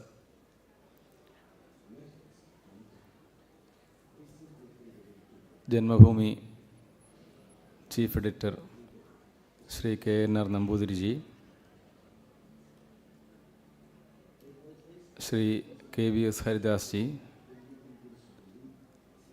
Shri M Sudheendrakumar ji, Shri MN Sundarraj ji, സദസ്സിലുള്ള വിശിഷ്ട വ്യക്തികളെ, പ്രിയപ്പെട്ടവരെ, സമയപരിമിതിയും അതുപോലെ അനർഗള പ്രവാഹം പോലെയുള്ള കുറേ പ്രഭാഷണങ്ങൾ കഴിഞ്ഞ് ഒരു സദസ്സിനെയാണ് ഞാൻ അഭിമുഖീകരിക്കുന്നത് എന്നതുകൊണ്ട് തന്നെ ഇത് പെട്ടെന്ന് അവസാനിപ്പിക്കുമെന്ന് പറഞ്ഞുകൊണ്ട് ഞാൻ ആദ്യമായി എല്ലാവർക്കും ആശ്വാസം പകരുകയാണ്. മാധ്യമങ്ങൾ എങ്ങോട്ട് എന്ന വിഷയത്തെ കുറച്ച് ദിവസമായി ജന്മഭൂമി ഈ വിഷയം തീരുമാനിച്ചിട്ട്, അതുകൊണ്ട് തന്നെ സ്വാഭാവികമായിട്ട് ഇത് മനസ്സിലിട്ട് വീണ്ടും വീണ്ടും ആലോചിക്കാനുള്ള ഒരു അവസരം കിട്ടിയിരുന്നു. അതുകൊണ്ട് തന്നെ നമ്മൾ സാധാരണ മാധ്യമങ്ങളെ വിമർശിക്കുമ്പോൾ മാധ്യമങ്ങളുടെ പ്രതിപക്ഷത്തിരുന്നുകൊണ്ടാണ് വിമർശിക്കുക. ഏതിനെങ്ങനെയാണല്ലോ വിമർശനം എന്ന് പറഞ്ഞാൽ നമ്മൾ പ്രതിപക്ഷത്തിരുന്നുകൊണ്ടാണല്ലോ. ഒരു സാഹിത്യകൃതിയെ വിമർശിക്കുമ്പോൾ സ്വാഭാവികമായിട്ടും വിമർശകരുണ്ടാകുക ഒരു പ്രതിപക്ഷ ഭാവമാണ്. എന്നാലൊരു മാധ്യമപ്രവർത്തകരുമായി ഏറെ ബന്ധപ്പെട്ട് നിൽക്കുന്ന ഒരു വ്യക്തിയും മാധ്യമപ്രവർത്തനം ചെയ്തുകൊണ്ടിരിക്കുന്ന ഒരാളും മാധ്യമ വിദ്യാഭ്യാസ കേന്ദ്രത്തിൻ്റെ തലപ്പത്തിരിക്കുന്ന ഒരാളും എന്നുള്ള നിലയിൽ ഞാൻ ഈ മാധ്യമപ്രവർത്തകരുടെ ഭാഗത്തു നിന്നുകൂടെ ഈ വിഷയത്തെ സമീപിക്കേണ്ടതുണ്ടല്ലോ എന്ന് കഴിഞ്ഞ ദിവസങ്ങളിൽ ആലോചിച്ചു. അപ്പോൾ ആ ചിന്ത എനിക്ക് പറഞ്ഞു തന്ന ആദ്യത്തെ കാര്യം, നമ്മുടെ കേരളീയ പൊതുസമൂഹം മാധ്യമങ്ങളോട് നീതി പുലർത്തുന്നില്ല എന്നാണ്. മാധ്യമ വിമർശനം എന്നത് സമൂഹത്തിൻ്റെ ഭാഗത്തു നിന്നുണ്ടാവുന്നില്ല. ഒരു അക്കാദമിക വിദഗ്ധനാണ് നമ്മുടെ മോഡറേറ്റർ. അദ്ദേഹത്തെ കൂടെ സാക്ഷി നിർത്തിക്കൊണ്ട് ഞാൻ പറയുകയാണ്, അക്കാദമിക സമൂഹവും ഇതിൽ യാതൊരു സംഭാവനയും അർപ്പിക്കുന്നില്ല. ഇപ്പോൾ നേരത്തെ സംസാരിച്ചവരൊക്കെ കേരളത്തിലോ ഇന്ത്യയിലോ അല്ലെങ്കിൽ അന്തർദേശീയ തലത്തിലോ ഉള്ള മാധ്യമങ്ങളെ പരാമർശിക്കുകയും ഭാരതത്തിലെ ഇന്നത്തെ മാധ്യമ സാഹചര്യത്തെ വിലയിരുത്തുകയും മാധ്യമങ്ങൾക്ക് ഗ്ലോബലൈസേഷൻ കാലത്തോടെ സംഭവിച്ച വലിയ മൂല്യച്യുതി അല്ലെങ്കിൽ മാറ്റം അതിനെക്കുറിച്ചൊക്കെ പരാമർശിക്കുകയും ചെയ്തു. നമ്മുടെ ഭരണകൂടങ്ങൾ തന്നെയാണ് ഈ പറഞ്ഞ തോൾ സഞ്ചി തൂക്കിയിട്ടിരുന്ന പത്രപ്രവർത്തകരെ മീഡിയ എക്സിക്യൂട്ടീവ്സ് ആക്കി മാറ്റിയത്. മാധ്യമ മേഖലയെ ഒരു വ്യവസായമാക്കിയെടുക്കുക മാത്രമേ വഴിയുള്ളൂ എന്നുള്ള ഒരു ആഗോള കാഴ്ചപ്പാട് ഭാരതവും അന്ന് പിൻപറ്റുകയായിരുന്നു. പക്ഷെ അന്ന് പ്രത്യേകിച്ച് വികസിത രാഷ്ട്രങ്ങളുടെ നേതൃത്വങ്ങൾ പറഞ്ഞിരുന്നത് ആഗോളവൽക്കരണമല്ലാതെ ലോകത്തിൻ്റെ മുന്നിൽ മറ്റ് പോംവഴികളില്ല എന്നാണ്. എന്നാൽ ഇപ്പോൾ ഏതാണ്ട് 30 വർഷം പിന്നിടുമ്പോൾ എല്ലാ അർത്ഥത്തിലും പ്രാദേശികവൽക്കരണം വേണം എന്ന ആശയം ശക്തി പ്രാപിച്ചു വരികയാണ്. അതുകൊണ്ട് എനിക്ക് വീണ്ടും ഭരണകൂടങ്ങളോട് ചോദിക്കാനുള്ളത്, നിങ്ങൾക്ക് മാധ്യമങ്ങൾക്ക് ആ പഴയ കാലം തിരിച്ചു തന്നുകൂടെ എന്നാണ്. ചിലപ്പോൾ തോൾസഞ്ചി തൂക്കിയിടുന്ന യുവ മാധ്യമപ്രവർത്തകരെ അങ്ങനെ ചെയ്യുകയാണെങ്കിൽ നമുക്ക് കിട്ടിക്കൂടാ എന്നില്ല. മാധ്യമ വിമർശനം നമ്മളിൽ പലരും ഓർക്കുന്നുണ്ടാകും, പ്രത്യേകിച്ച് മുതിർന്ന തലമുറയുള്ളവർ ഓർക്കുന്നുണ്ടാകും. BRP ഭാസ്കർ, അടുത്ത കാലത്ത് നമ്മളെ വിട്ടുപോയ മാധ്യമപ്രവർത്തകൻ BRP ഭാസ്കർ, അല്ലെങ്കിൽ പോൾ സക്കറിയ, അല്ലെങ്കിൽ ഡോക്ടർ സെബാസ്റ്റ്യൻ പോൾ, ഇങ്ങനെയൊക്കെയുള്ള വ്യക്തികളാണ് കേരളത്തിൽ മാധ്യമ വിമർശനം എന്നത് സത്യസന്ധമായിട്ട് ചെയ്തിട്ടുള്ളത് എന്ന് പറയേണ്ടി വരും. പക്ഷേ അവരുടെ സത്യസന്ധതയ്ക്ക് ചില ന്യൂനതകളുണ്ടായിരുന്നു എന്നുള്ളത് വസ്തുതയാണ്. എങ്കിൽ പോലും അങ്ങനെ ഗൗരവത്തോടെയുള്ള പരീക്ഷണങ്ങൾ അത്രയൊക്കെ ഉണ്ടായുള്ളൂ. നേരത്തെ ഇവിടെ ഹരിദാസേട്ടൻ നമ്മുടെ ഇന്ത്യ വിഷനെക്കുറിച്ച് പരാമർശിച്ചു. ഇന്ത്യ വിഷൻ്റെ ഒടുക്കത്തോടുകൂടി അഡ്വക്കേറ്റ് ജയശങ്കർ അവസാനിപ്പിച്ച വാരാന്ത്യത്തോടുകൂടി ഏറെക്കുറെ കേരളത്തിലെ മാധ്യമ വിമർശനവും കൂടെ അകാല ചരമമടയുകയായിരുന്നു. അതിനുശേഷം മാധ്യമങ്ങളെ ആ ഗൗരവത്തോടെ വിമർശിക്കുന്ന ഒരു രീതി മാധ്യമപ്രവർത്തകർക്ക് മുന്നോട്ട് പോകാൻ പറ്റിയില്ല. അല്ലെങ്കിൽ ഞാൻ നേരത്തെ പറഞ്ഞ പോലെ അക്കാദമിക സമൂഹത്തിനോ അല്ലെങ്കിൽ പൊതുപ്രവർത്തകർക്കോ സാഹിത്യകാരന്മാർക്കോ സാഹിത്യ വിമർശകർക്കോ ഒന്നും സാധിച്ചില്ല എന്നുള്ളതാണ് വസ്തുത. അതുകൊണ്ട് നമ്മുടെ മാധ്യമ വിമർശനം പാതി വഴിയിൽ നിൽക്കുന്ന ഒരവസ്ഥയാണുള്ളത്. അതിനെത്രയും പെട്ടെന്ന് നമുക്ക് മാറ്റം വരുത്താൻ സാധിക്കുകയാണെങ്കിൽ എനിക്ക് തോന്നുന്നു ഈ മാധ്യമ വിമർശനത്തിനൊക്കെ മാധ്യമങ്ങളെ നമ്മൾ ഈ രീതിയിൽ വിമർശിക്കാൻ ശ്രമിക്കുന്നതിനെ കുറച്ചുകൂടെ അർത്ഥം ലഭിക്കും എന്നുള്ളതാണ്. ഇനി മറ്റൊരു കാര്യം, നമ്മൾ ഇപ്പോൾ പല രാഷ്ട്രീയ നേതാക്കന്മാർ അല്ലെങ്കിൽ ഒപ്പീനിയൻ മേക്കേഴ്സ് അങ്ങനെയൊക്കെയുള്ള ആൾക്കാർ അവരുടെ ഒരു ആരോപണം, ഞങ്ങൾ ഒരു കോണ്ടെക്സ്റ്റിൽ പറഞ്ഞ കാര്യത്തെ അതിൽ നിന്ന് അടർത്തിയെടുത്ത് ഉപയോഗിക്കുകയാണ് മാധ്യമങ്ങൾ എന്നാണ്. എന്നാൽ ഇപ്പോൾ സമൂഹ മാധ്യമങ്ങൾ ചെയ്യുന്നത് എന്താണ്? മുഖ്യധാരാ മാധ്യമങ്ങളിൽ വരുന്ന ഇത്തരം വാർത്തകളെ അതിലെ ഒരു ശകലം, ഒരു സൗണ്ട് ബൈറ്റിലെ 1-2 വാചകങ്ങൾ ഒക്കെ എടുത്ത് മുന്നിലും പിന്നിലും ജഗതിയെ പിടിപ്പിച്ച് ഇതിൻ്റെ അർത്ഥം മാറ്റുന്ന ഒരു രീതിയാണ് ഇപ്പം പൊതുസമൂഹം ചെയ്യുന്നത്. ഈ സമൂഹ മാധ്യമങ്ങളൊക്കെ ഇത് ചെയ്യുന്നത് പൊതുസമൂഹമാണ്. അപ്പോൾ മാധ്യമങ്ങൾക്ക് വളരെ പരിമിതമായ തോതിൽ നേരത്തെ കിട്ടിയിരുന്ന ആ സ്വാതന്ത്ര്യം സമൂഹത്തിന് കിട്ടിയപ്പോൾ എത്രത്തോളമാണ് നമ്മൾ അത് ദുരുപയോഗം ചെയ്യുന്നത്?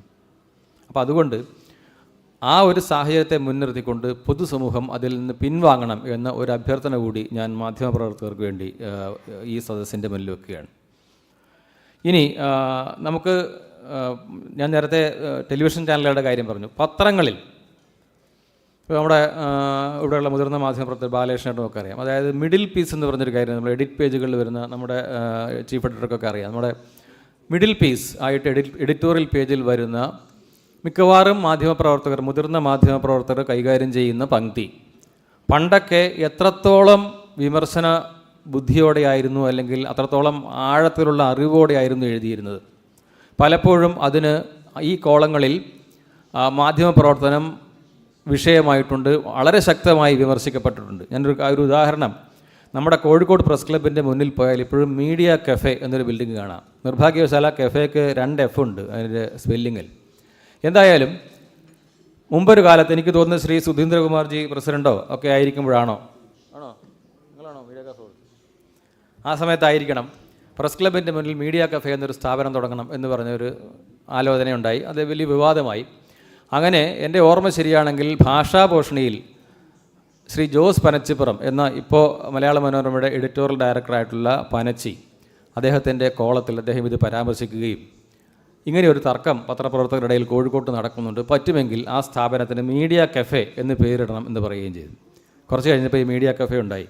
ഇപ്പോൾ ഞാൻ പറയുന്ന ആ രീതിയിൽ പത്രങ്ങൾ വിമർശിക്കുന്ന കാലം ഉണ്ടായിരുന്നു. ഒരു ഘട്ടത്തിൽ ഈ നമ്മുടെ കമ്പ്യൂട്ടർ ഉപയോഗിച്ച് പത്രങ്ങൾ തയ്യാറാക്കി തുടങ്ങിയ ആദ്യഘട്ടം നമുക്ക് വലിയ പ്രശ്നങ്ങളുണ്ടായിരുന്നു. ഉദാഹരണം പറയുകയാണെങ്കിൽ മലയാള ഭാഷയെ സ്വീകരിക്കാൻ കമ്പ്യൂട്ടറുകൾക്ക് വലിയ മടിയായിരുന്നു. അതുകൊണ്ട് പലപ്പോഴും വാക്കുകളൊക്കെ തെറ്റി വരും. അതുപോലെ ഇംഗ്ലീഷ് വാക്കുകൾ മലയാളത്തിൻ്റെ ഇടയിൽ കയറി വന്നാൽ അതൊക്കെ ജങ്ക് ആയിട്ട് വരും. അപ്പോൾ അങ്ങനെ ഇരിക്കുമ്പോൾ ഒരു ദിവസം എനിക്ക് തോന്നുന്നു മലയാള മനോരമയിലാണെന്ന് തോന്നുന്നു, മലയാള മനോരമയിൽ ഇന്നത്തെ പരിപാടി അത് വന്ന് അതിൻ്റെ സമയമല്ല ഈ ജങ്കായിട്ട് വന്നു എന്ന് പറഞ്ഞിട്ടുണ്ടെങ്കിൽ ഇപ്പം ജന്മഭൂമി 50ാം വാർഷികം കാലിക്കറ്റ് ട്രേഡ് സെൻറ്റർ മാധ്യമ സെമിനാർ 10:30 എന്നുള്ള ആ 10:30 മാറിയിട്ട് ഡഗ്ലബ്ല എന്ന് വന്നു. ഇന്നത്തെ പരിപാടിയിലെ എല്ലാ ഐറ്റവും അങ്ങനെയായിരുന്നു വന്നത്. അങ്ങനെ ഇതെടുത്തിട്ട് മാധ്യമം ഒരു വാർത്ത കൊടുത്തു. അങ്ങനെ ഇരിക്കുമ്പോൾ വീണ്ടും ഈ തരംഗങ്ങളിൽ പനച്ചി മാധ്യമത്തിൻ്റെ ഒരു വാർത്ത മൊത്തം ഇതുപോലെ വന്നിരുന്നു. ഹെഡിങ് കഴിഞ്ഞിട്ട് താഴെ എല്ലാം ഡഗ്ലബ്ല എന്നുണ്ടായിരുന്നു, 2 കോളോ മറ്റോ. അപ്പോൾ ഇത് മലയാള മനോരമ എടുത്തു കാണിച്ചു. അപ്പോൾ ഈ രീതിയിലുള്ള വിമർശനങ്ങൾ ഒരു ഘട്ടത്തിൽ നമുക്കറിയാം. ആട് തിന്നുന്ന പത്രം എന്നുള്ള പരസ്യം നമുക്ക് ഓർക്കുന്നുണ്ട്, മനോരമയും മാതൃഭൂമിയും തമ്മിലുണ്ടായിരുന്ന ഏറ്റുമുട്ടൽ. മറ്റൊരു ഘട്ടത്തിൽ ഹിന്ദുവും ടൈംസ് ഓഫ് ഇന്ത്യയും ഏറ്റുമുട്ടി. അതായത് ആർക്കൈക് ജേർണലിസം എന്ന് ടൈംസ് ഓഫ് ഇന്ത്യ ഹിന്ദുവിനെ ആക്ഷേപിക്കുന്നു. അപ്പോൾ ഹിന്ദു തിരിച്ചു പറയുന്നു, ഇപ്പോഴുള്ള ചലച്ചിത്ര നടിമാരെ നിങ്ങൾക്ക് അറിയാൻ പറ്റും, പക്ഷേ ഇന്ത്യയുടെ പ്രധാനമന്ത്രി ആരാണെന്ന് അറിയാൻ പറ്റില്ല ഒരു പത്രം വായിച്ചാൽ. അതേതാണ് ആ പത്രം? ഈ രീതിയിൽ ഹിന്ദുവും ഇന്ത്യൻ എക്സ്പ്രസ്സും പോരാടിയ, മലയാള മനോരമയും മാതൃഭൂമിയും പോരാടിയ അങ്ങനെയുള്ള പോരാട്ടങ്ങളൊക്കെ ഉണ്ടായിട്ടുണ്ട് എന്നുള്ളതല്ലാതെ സ്വതന്ത്ര സമൂഹം മാധ്യമങ്ങളെ വിമർശിക്കാൻ തയ്യാറായിട്ടില്ല എന്ന ഒരു സാഹചര്യം നിർഭാഗ്യവശാൽ നമുക്കുണ്ട്. ചിലപ്പോൾ അതിന് പലരും മുതിരാത്തതിന് കാരണം ഒന്ന്, ഈ മേഖലയെക്കുറിച്ച് കൂടുതൽ പഠിച്ചിട്ടുണ്ടാവില്ല എന്നുള്ളതാണ്. പൊതുവേ നമ്മൾ ഈ മാധ്യമ സംബന്ധിയായ സെമിനാറുകളോ ചർച്ചകളോ ഒക്കെ പോയി കഴിഞ്ഞാൽ നമുക്ക് മറ്റൊരു വിഷയത്തിൽ കിട്ടുന്ന അത്ര ഒരു ജനപിന്തുണ അല്ലെങ്കിൽ ജനസാന്നിധ്യം അല്ലെങ്കിൽ പങ്കെടുക്കുന്ന ഓഡിയൻസിൻ്റെ തന്നെ അത്രത്തോളം ഒരു സജീവ പ്രതികരണം കിട്ടില്ല. കാരണം മാധ്യമപ്രവർത്തന മേഖലയുമായി ബന്ധപ്പെട്ടവർക്ക് അത് ഗൗരവമുള്ള വിഷയമാണ്, പക്ഷേ മറ്റുള്ളവർക്ക് അങ്ങനെയല്ല. നമുക്കിപ്പോൾ ആരോഗ്യം എല്ലാ മനുഷ്യനെയും ബാധിക്കുന്നൊരു വിഷയമാണ്. അപ്പോൾ അതുപോലെയുള്ള ഒരു എന്താ പറയുക, ഒരു ജനകീയത മാധ്യമപ്രവർത്തനവുമായി ബന്ധപ്പെട്ട വിമർശനത്തിന് ലഭിച്ചു കൊള്ളണം എന്നില്ല. എന്തായാലും ഇനിയിപ്പോൾ എനിക്ക് വേറൊരു ചോദ്യം ചോദിക്കാനുള്ളത്, സത്യത്തിൽ കേരളത്തിൽ മാധ്യമങ്ങൾ ഉണ്ടോ എന്നുള്ളതാണ്. അതായത് ഇപ്പം നമ്മളിപ്പം മലയാള മനോരമയുടെയൊക്കെ പ്രൊഫഷണലിസത്തെയൊക്കെ കൂടെ പറഞ്ഞുകൊണ്ടാണ് നമ്മുടെ ശ്രീ കെ ആർ നമ്പൂതിരി നേരത്തെ സൂചിപ്പിച്ചു തുടങ്ങിയത്. പക്ഷേ അതേ മലയാള മനോരമയുടെ ഇപ്പോഴത്തെ സ്ഥിതി എന്താ? എന്താണ് വാർത്ത, എന്താണ് വാർത്തയല്ലാത്തത് എന്ന് തീരുമാനിക്കാൻ സാധിക്കാത്ത ഒരവസ്ഥയിലേക്ക് ആ പത്രാധിപ സമിതി തരം താഴ്ന്നു പോയിട്ടുണ്ട്. എന്താണ് ഫോട്ടോ, എന്തല്ല ഫോട്ടോ എന്ന് നിശ്ചയിക്കാൻ പറ്റാത്ത ഒരവസ്ഥയിലേക്ക് താഴ്ന്നു പോയിട്ടുണ്ട്. അപ്പം അതിന് ഞാൻ ആ മാനേജ്മെൻറ്റിനെ കുറ്റപ്പെടുത്തുകയെന്നല്ല, നേരത്തെ പറഞ്ഞ പോലെ വലിയ വിദേശ സ്ഥാപനങ്ങളിൽ നിന്ന് ഉൾപ്പെടെ പരിശീലനമൊക്കെ നേടിയിട്ടുള്ള മുതിർന്ന മാധ്യമപ്രവർത്തകരുടെ ഒരു സ്ഥാപനമാണത്. പക്ഷേ ഇന്നത്തെ സാഹചര്യത്തിൽ മാധ്യമം ഒരു വ്യവസായമായി മാറിയപ്പോൾ സമൂഹത്തിന് എന്താണോ വേണ്ടത് അത് കൊടുക്കുകയാണ് വേണ്ടത് എന്ന രീതിയിലേക്ക് മാധ്യമ വ്യവസായികൾ മാറി. ആ മാധ്യമ വ്യവസായത്തിൽ കേരളത്തെ സംബന്ധിച്ചിടത്തോളം അതിൻ്റെ അതിൻ്റെ മുൻനിരയിലുള്ളത്, അതിനെ നയിക്കുന്നത്, ആ ചിന്തയെ നയിക്കുന്നത് മലയാള മനോരമയാണ്. അതുകൊണ്ട് തന്നെ ഈ തരത്തിലുള്ള മാറ്റത്തെ ഒരു അധപ്പതനമായി നമ്മൾ കാണുന്നുണ്ടെങ്കിൽ അങ്ങനെ അധപ്പതിക്കുക എന്നുള്ളതല്ലാതെ മറ്റൊരു വഴിയും മലയാള മനോരമയുടെ മുന്നിലില്ല. മലയാള മനോരമയുടെ വഴി അതാണെങ്കിൽ മാതൃഭൂമിയുടെ വഴിയും അതുതന്നെയാണ്, മറ്റു പത്രങ്ങളുടെ വഴിയും അതുതന്നെയാണ്. എന്തുകൊണ്ട് ഇങ്ങനെ സംഭവിക്കുന്നു? പത്രങ്ങൾ കേവലം നോട്ടീസുകളായി മാറി. നമ്മൾ കേരളത്തിലെ പത്രസ്ഥാപനങ്ങളെ എടുത്താൽ നമുക്ക് ചിലപ്പോൾ പല വിമർശനങ്ങൾ ഉന്നയിക്കാനുണ്ടാവും. അപ്പോൾ മാധ്യമപ്രവർത്തകർ തന്നെ പറയുന്ന ഒരു സാധനം, ഈ പ്രൊഫഷണലിസം ഇല്ല, അല്ലെങ്കിൽ പ്രൊഫഷണൽ ആയിട്ടുള്ള ജേർണലിസ്റ്റുകൾ തലപ്പത്ത് വരുന്നില്ല എന്നുള്ളതാണ്. അപ്പോൾ അങ്ങനെ വരുമ്പം നമ്മൾ കോഴിക്കോട് തന്നെയുള്ള മാതൃഭൂമിയെ നമ്മളൊക്കെ പലപ്പോഴും വിമർശിക്കാറുണ്ട്. മാതൃഭൂമിയുടെ ഉള്ളടക്കം ശരിയല്ല എന്നൊക്കെ പറയും. എന്താണ് ഇതിൻ്റെ കാരണം? അതിനൊരു കാരണമായിട്ട് പറയുന്നത്, വീണ്ടും ബാലകൃഷ്ണേട്ടൻ ഇവിടെ ഇരിക്കുന്നു എങ്കിലും ഞാൻ ശ്രദ്ധയപ്പെടുത്തുകയാണ്, എപ്പോഴും ഒരു താൽക്കാലിക ടേമുള്ള പുറത്തുനിന്ന് വരുന്ന പത്രാധിപന്മാർ. ഇപ്പോൾ തന്നെയുള്ള മനോജ് കെ ദാസ്, അദ്ദേഹത്തിന് മലയാള മാധ്യമ പ്രവർത്തന രംഗത്തുള്ള പ്രവൃത്തി പരിചയം എന്ന് പറഞ്ഞിട്ടുണ്ടെങ്കിൽ അദ്ദേഹം ഏഷ്യാനെറ്റിൻ്റെ ന്യൂസ് എഡിറ്ററായിരുന്നു, അല്ലെങ്കിൽ അതിൻ്റെ തലപ്പത്തുണ്ടായിരുന്നു പിന്നീട് എന്നുള്ളതാണ്. അല്ലാതെ അദ്ദേഹം പ്രവർത്തിച്ചിട്ടുള്ളത് കേരളത്തിൽ ഏതൊക്കെ ഇംഗ്ലീഷ് പത്രങ്ങൾ വന്നിട്ടുണ്ട് അതിൻ്റെയൊക്കെ തലപ്പത്ത് മനോജ് കെ ദാസ് ഉണ്ടായിട്ടുണ്ട്. പക്ഷേ നമുക്കറിയാം കേരളത്തിൽ ഇപ്പോൾ അദ്ദേഹം തന്നെ പത്രാധിപരായിരുന്ന ഡെക്കാൻ ക്രോണിക്കൽ ഇപ്പം കേരളത്തിൽ അച്ചടിക്കുന്നതേ ഇല്ല. ഹിന്ദു ആയാലും ടൈംസ് ഓഫ് ഇന്ത്യ ആയാലും ഇന്ത്യൻ എക്സ്പ്രസ് ആയാലും ഒക്കെ അവയുടെ വാർത്താ സംസ്കാരം തന്നെ മറ്റൊന്നാണ്. അപ്പം അതുകൊണ്ട് ആ ഒരു രീതി വെച്ചിട്ട് മാതൃഭൂമിയെ പരുവപ്പെടുത്താൻ അല്ലെങ്കിൽ മെച്ചപ്പെടുത്താൻ സാധിക്കുമോ? മുമ്പേ ഉണ്ടായിട്ടുള്ളത് ഈ പറഞ്ഞ പോലെ എം കേശവമേനോൻ, അദ്ദേഹത്തിൻ്റെ അനുഭവം, തൊഴിൽപരമായ അനുഭവം, ഹിന്ദുവിൻ്റെ വിദേശകാര്യ ലേഖകൻ എന്നുള്ള രീതിയിൽ നല്ല ശ്രദ്ധേയനായ ലേഖകരായിരുന്നു. പക്ഷേ അദ്ദേഹത്തിന് ആ രീതിയിലുള്ള ഒരു കോൺട്രിബ്യൂഷൻ മാതൃഭൂമിക്ക് കൊടുക്കാൻ സാധിച്ചു. ഡൽഹിയിൽ നിന്നൊക്കെ ഗോപാലകൃഷ്ണൻ, ഇങ്ങനെയൊക്കെയുള്ള പല പരീക്ഷണങ്ങൾ. അതിനിടയിൽ മാതൃഭൂമി തന്നെയുള്ള രവിയേട്ടൻ കുറച്ചു കാലം അദ്ദേഹം പത്രാധിപരായിട്ടുണ്ടായി. അതിന് പക്ഷേ ഒരു തുടർച്ചയുണ്ടായില്ല. അദ്ദേഹം മാറിക്കഴിഞ്ഞപ്പോൾ വീണ്ടും മനോജ് കെ ദാസ് വരുന്നൊരു സാഹചര്യമൊക്കെ ഉണ്ടായി. അപ്പം അങ്ങനെ തലപ്പത്ത് തന്നെ എന്ത് ചെയ്യണം എന്നുള്ള ഒരു ആശയക്കുഴപ്പം നിലനിൽക്കുന്നുണ്ടോ, അല്ലെങ്കിൽ തുടർച്ച ഇല്ലാതെ പോകുന്നുണ്ടോ എന്നുള്ള ഒരു സംശയം നമുക്ക് പത്രങ്ങളുടെ കാര്യത്തിൽ പൊതുവെ ഉന്നയിക്കാവുന്നതാണ്. അപ്പോൾ അതുകൊണ്ടുണ്ടാകുന്ന കുഴപ്പം എന്താണെന്ന് വെച്ചാൽ, ഒരു ഉദാഹരണം പറഞ്ഞാൽ, ഒരു അവസരത്തിൽ ഒരു പത്രത്തിൽ വാർത്തകൾ അല്ലെങ്കിൽ അതിൻ്റെ ഉള്ളടക്കം ദേശവിരുദ്ധമാകുന്നു, അല്ലെങ്കിൽ വേണ്ട രീതിയിലല്ല വരുന്നത് എന്ന് പത്രാധിപരോട് പറഞ്ഞപ്പോൾ പത്രാധിപർ പറഞ്ഞു, നിങ്ങളിങ്ങനെ വെറുതെ പറഞ്ഞിട്ട് കാര്യം, അല്ലെങ്കിൽ കുറച്ച് ഉദാഹരണങ്ങളായിട്ട് വരുമെന്ന് പറഞ്ഞു. അപ്പോൾ ഈ ഉദാഹരണങ്ങൾ എടുക്കണമെങ്കിൽ നമ്മൾ കുറേ പത്രം നിരീക്ഷിക്കണമല്ലോ, കുറേ ദിവസത്തെ കുറേ മാസത്തെ പത്രങ്ങൾ, തുടർന്ന് അങ്ങോട്ടുള്ളത്, മുൻപേ ഉള്ളതൊക്കെ നിരീക്ഷിച്ചിട്ട് വേണം കൊടുക്കാൻ. അങ്ങനെ ഇതൊക്കെ നിരീക്ഷിച്ച് പോയപ്പോൾ പത്രാധിപർ അവിടെ ഇല്ല, പത്രാധിപർ പോയി. അപ്പോൾ ഇനി അടുത്ത പത്രാധിപർ കൊടുത്തിട്ടുള്ള കാര്യമുണ്ട്. അപ്പോൾ അത്ര പോലും തുടർച്ചയില്ലാത്ത ഒരു സംവിധാനമാണ് കേരളത്തിലെ മാധ്യമ മേഖല. അത് നമുക്കിനി ദൃശ്യമാധ്യമ മേഖലയിലേക്ക് ആലോചിച്ചാലോ? വളരെ നമുക്കെല്ലാം അറിയുന്ന കാര്യമാണ്. ഇന്ന് 24 ന്യൂസിൽ കണ്ട ആളെ നാളെ കാണണമെങ്കിൽ നമ്മൾ എന്ത് ചെയ്യണം? റിപ്പോർട്ടർ TV വെക്കണം, അടുത്ത ദിവസം വേണമെങ്കിൽ ഏഷ്യാനെറ്റ് വെക്കണം. അത്തരം ആ രീതിയിൽ തുടർച്ചയില്ലാത്ത രീതിയിൽ നമ്മുടെ ദൃശ്യമാധ്യമ മേഖലയിലെ മാധ്യമപ്രവർത്തകർ മാറി മാറി പോകുന്നൊരു സാഹചര്യമാണ്. പിന്നെ ഇതിൻ്റെ ഇടയിൽ സംഭവിക്കുന്ന ടെലിവിഷൻ ജേർണലിസത്തിന് സംഭവിക്കുന്ന മറ്റൊരു കാര്യം, നേരത്തെ ഹരിദാസേട്ടൻ അത് അല്പം അതിൽ പരാമർശിച്ചു.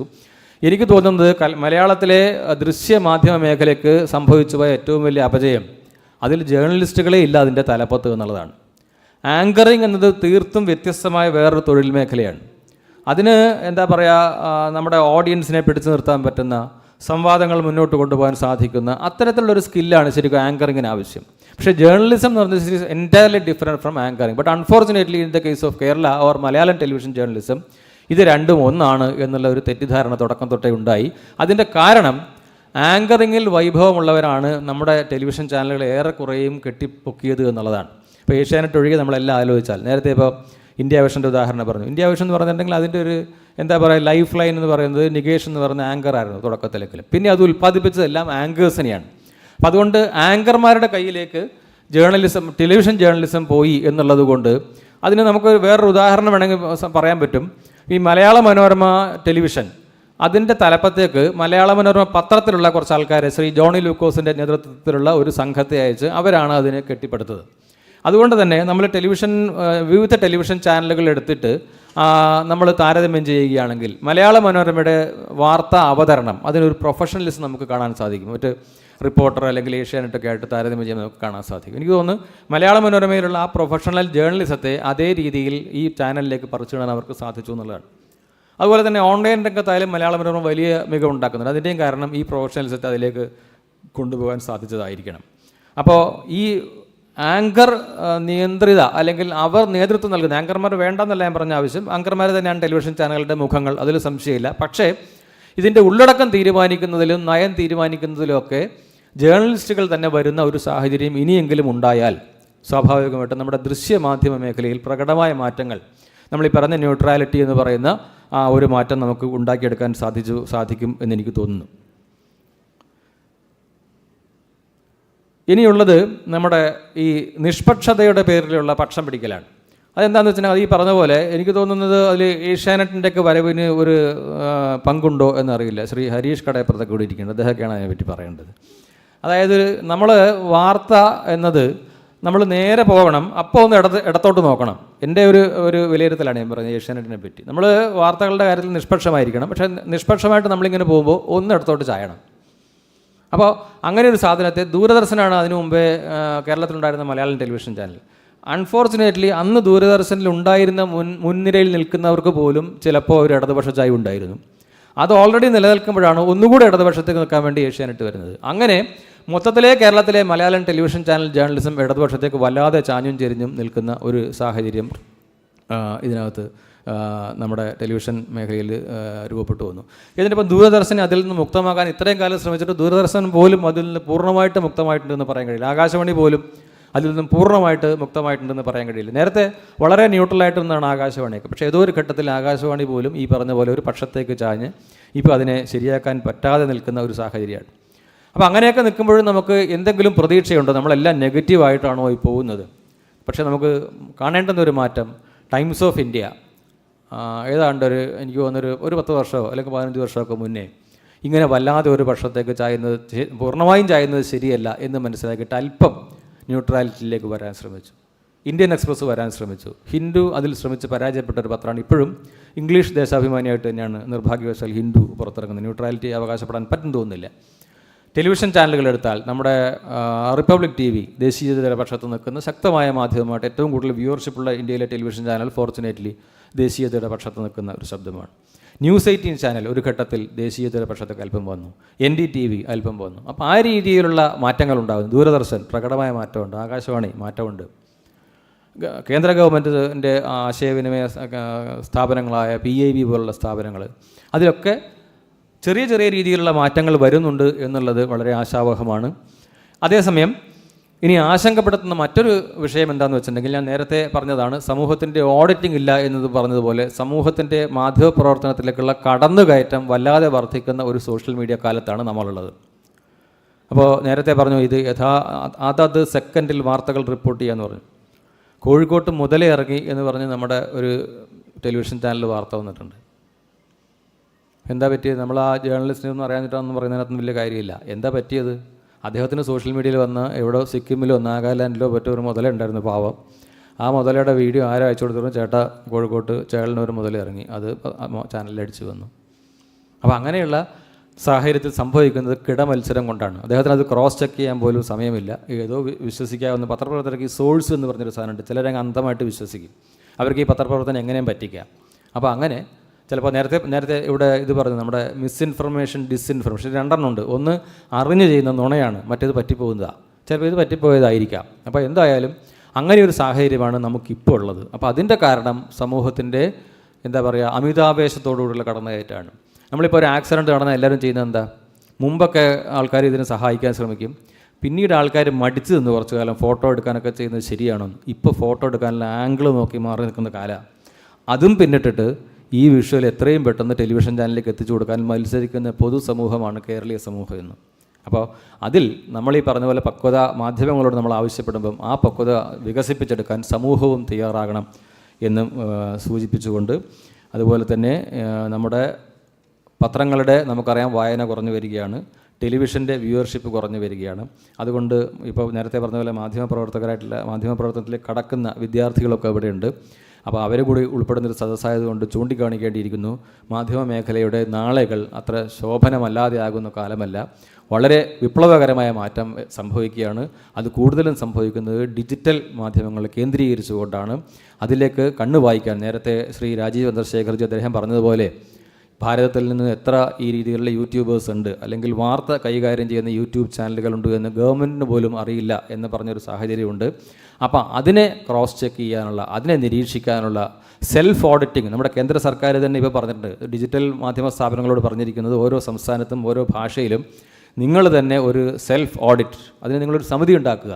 ആ സമിതിയെ ഉപയോഗിച്ചുകൊണ്ട് നിങ്ങൾ ചെയ്യുന്ന, കേരളത്തിലെ നിർഭാഗ്യവശാൽ ആ സമിതിയുടെ തലപ്പത്ത് ഇരിക്കുന്ന ഒരു ഇടതുപക്ഷ ചരിത്രം അറിയാത്ത ചരിത്രകാരനാണ്. അപ്പോൾ അതുകൊണ്ട് അത്തരം കാര്യങ്ങളിലുള്ള നമ്മളെ ഇടപെടൽ നമുക്ക് ഒന്നുകൂടി സജീവമാക്കി അത്തരം സമിതികളെയൊക്കെ കൊണ്ടുവന്ന് ഒരു മീഡിയ ലിറ്ററസി, മീഡിയ സാക്ഷരത എന്ന് നമ്മൾ സ്വയം ആർജിക്കാൻ, അതിനൊരു സ്ഥാപനം ഇപ്പോൾ നിർഭാഗ്യവശാലില്ല, ഭാവിയിൽ ഉണ്ടായി വരട്ടെ എന്ന് നമുക്ക് ആശിക്കാം. ഏതായാലും അത്തരത്തിലുള്ള ഒരു മീഡിയ ലിറ്ററസി നേടാൻ സമൂഹം ശ്രമിക്കണം എന്ന ഒരു എളിയ അഭ്യർത്ഥന മുന്നോട്ട് വെച്ചുകൊണ്ട്, ഞാൻ മുന്നോട്ട് വെച്ചതെല്ലാം മാധ്യമപ്രവർത്തകരുടെ പക്ഷത്തു നിന്നുള്ള ആശങ്കകളാണ്. അതിനെ ആശങ്കകൾ മാത്രമായിട്ട് കാണുക. നിങ്ങൾക്കൊക്കെ ഇവിടെ നിൽക്കാനുള്ള അവസരം കിട്ടിയിട്ടുണ്ടെങ്കിൽ ഇതിനേക്കാൾ കൃത്യമായി വിശദീകരിക്കാനും അല്ലെങ്കിൽ വ്യക്തമായ മറുപടി നൽകാനും സാധിച്ചേക്കും. എന്തായാലും അതിനൊരു അവസരം ഉണ്ടായില്ല എന്നുള്ളതുകൊണ്ട് എനിക്ക് കേൾക്കാൻ സാധിക്കുന്നില്ല. അതുകൊണ്ട് അത്തരം ആശങ്കകളായി മാത്രമേ അതിനെ കാണാവൂ എന്നുകൂടി അഭ്യർത്ഥിച്ചുകൊണ്ട് എനിക്ക് ഈ അവസരം തന്നതിന് ജന്മഭൂമിയോട് നന്ദി പറഞ്ഞുകൊണ്ട് എൻ്റെ വാക്കുകൾ അവസാനിപ്പിക്കുന്നു. നന്ദി. ജയ് ഹിന്ദ്. നന്ദി അനുരാജ്. ഈ വിഷയത്തിൻ്റെ ക്രോഡീകരണത്തിനായി മോഡറേറ്റർ ഡോക്ടർ CP സതീഷ് സാറിനെ ക്ഷണിക്കുന്നു. ബഹുമാന്യരെ, വളരെ വിശദമായൊരു മാധ്യമ സെമിനാർ തന്നെ ഇവിടെ നടന്നു കഴിഞ്ഞു. മാധ്യമ വിദ്യാർത്ഥികൾക്ക് ഒരുപാട് ടേക്ക് അവേയ്സ് എന്ന് പറയാൻ പറ്റുന്ന ഒരുപാട് സംഗതികൾ ലഭിച്ചിട്ടുണ്ട്. അപ്പോൾ അതിനെപ്പറ്റിയൊന്നും ഞാനിവിടെ പറയുന്നില്ല. 4 പാനലിസ്റ്റ് ഉണ്ടായിരുന്നു, 3 പേര് അവതരിപ്പിച്ചു. ഗുരുമൂർത്തി സാറിനെ കൂടി നമ്മളൊരു പാനലിസ്റ്റ് അല്ലെ ഉദ്ഘാടകനായിട്ട് കൺസിഡർ ചെയ്യുകയാണെങ്കിൽ നമുക്ക് ഒരുപാട് ഓവർവ്യൂ കിട്ടി. അതുപോലെ തന്നെ ഈ വിദ്യാർത്ഥികൾക്ക് അല്ലെങ്കിൽ ഗവേഷകർക്ക് ഒരുപാട് വിഷയങ്ങൾ, അതായത് എന്തൊക്കെയാണ് മാധ്യമത്തിൻ്റെ പിന്നെ ഇപ്പോഴത്തെ ഒരു ട്രെൻഡ് അല്ലെങ്കിൽ അതിൻ്റെ ചരിത്രം, ഒരുപാട് സംഗതികൾ. ഞാനിവിടെ 1-2 സംഗതികൾ മാത്രം സൂചിപ്പിക്കാം.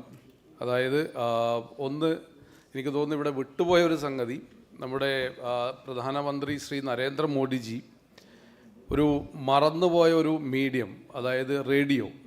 ഈ ഡിജിറ്റൽ യുഗത്തിൽ റേഡിയോ കേൾക്കുന്നത് എനിക്കറിയാം. എൻ്റെ കോളേജിലെ ടീച്ചർമാരൊക്കെ രാവിലെ പാത്രം കഴുകുമ്പോൾ, ഭക്ഷണം ഉണ്ടാക്കുമ്പോൾ അത്യാവശ്യം കണ്ണൂരുള്ള ആകാശവാണിയുടെ വാർത്തയും ചലച്ചിത്ര ഗാനങ്ങളും മാത്രം കേട്ടിരുന്ന ഒരു റേഡിയോ എന്നൊരു ഉപാധിയെ ഇത്ര ജനകീയമാക്കിയത് മൻ കി ബാത്തിലൂടെ, എനിക്ക് തോന്നുന്നു അത് വളരെയധികം പ്രശംസനീയമായ ഒരു സംഗതിയാണത്. മോഡിജിക്ക് മാത്രം നടക്കുന്ന ഒരു മാജിക്കാണത്.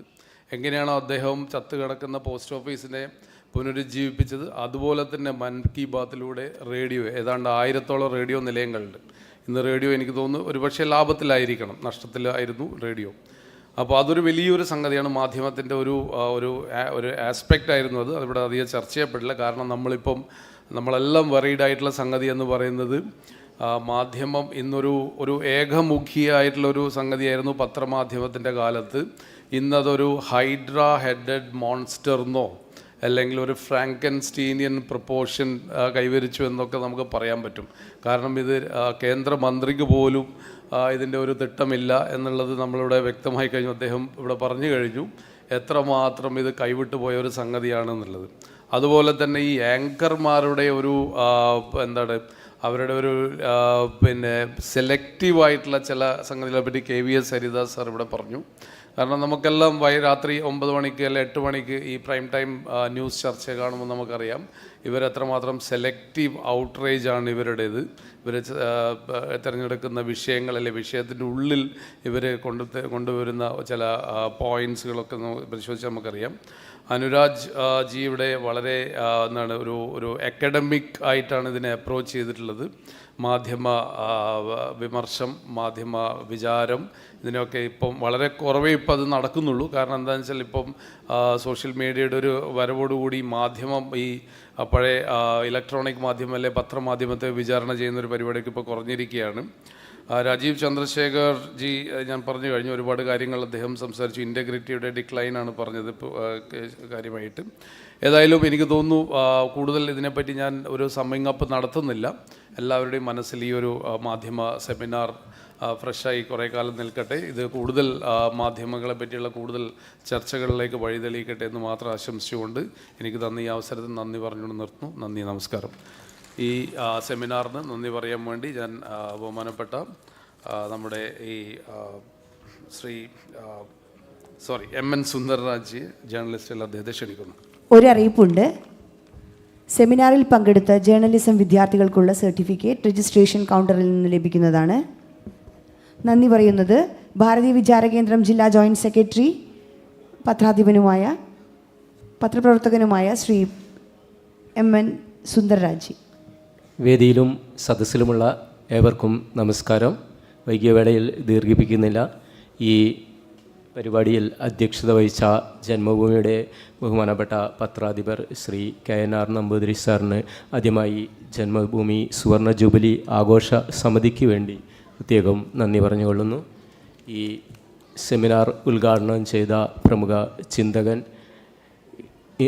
ഇന്ത്യൻ എക്സ്പ്രസിൻ്റെ മുൻ എഡിറ്റോറിയൽ അഡ്വൈസർ, തുഗ്ലക് പത്രാധിപർ, വിവേകാനന്ദ ഇൻ്റർനാഷണൽ ഫൗണ്ടേഷൻ്റെ ചെയർമാൻ, സാമ്പത്തിക വിദഗ്ധൻ എന്നീ വിവിധ മേഖലകളിൽ പ്രമുഖനായ ശ്രീ S ഗുരുമൂർത്തി സർ, അദ്ദേഹത്തിന് ജന്മഭൂമി സുവർണ ജൂബിലി ആഘോഷ സമിതിയുടെ പേരിൽ ഹൃദയം നിറഞ്ഞ നന്ദി അറിയിച്ചുകൊള്ളുന്നു.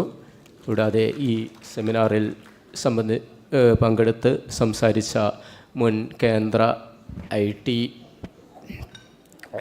ഇലക്ട്രോണിക്സ് വകുപ്പ് മന്ത്രിയും ഇന്ത്യയിൽ മൊബൈൽ വിപ്ലവത്തിന് തുടക്കം കുറിച്ച BPL മൊബൈലിൻ്റെ സ്ഥാപകനുമായ ശ്രീ രാജീവ് ചന്ദ്രശേഖർ, ഇതിൽ മോഡറേറ്ററായി പങ്കെടുത്ത Kannur SN college principal doctor CP Satheesh sir, മുൻ ജന്മഭൂമി പത്രാധിപർ Shri KVS Haridas sir, media സ്കൂളിൻ്റെ മേധാവിയായ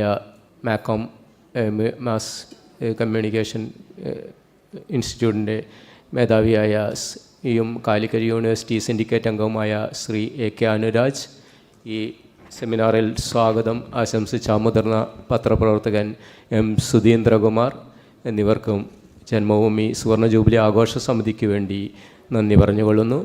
ഈ സെമിനാറിൽ പങ്കെടുക്കാനെത്തിയ മുഴുവൻ മാധ്യമ പ്രവർത്തകർക്കും മാധ്യമ വിദ്യാർത്ഥികൾക്കും മറ്റ് സജ്ജനങ്ങൾക്കും ഒരിക്കൽ കൂടി നന്ദി പറയുന്നു. ഈ സെഷൻ ഇവിടെ സമാപിക്കും. അധ്യക്ഷൻ്റെ അനുമതിയോടുകൂടി ഈ സെമിനാർ ഇവിടെ അവസാനിക്കുകയാണ്. നന്ദി.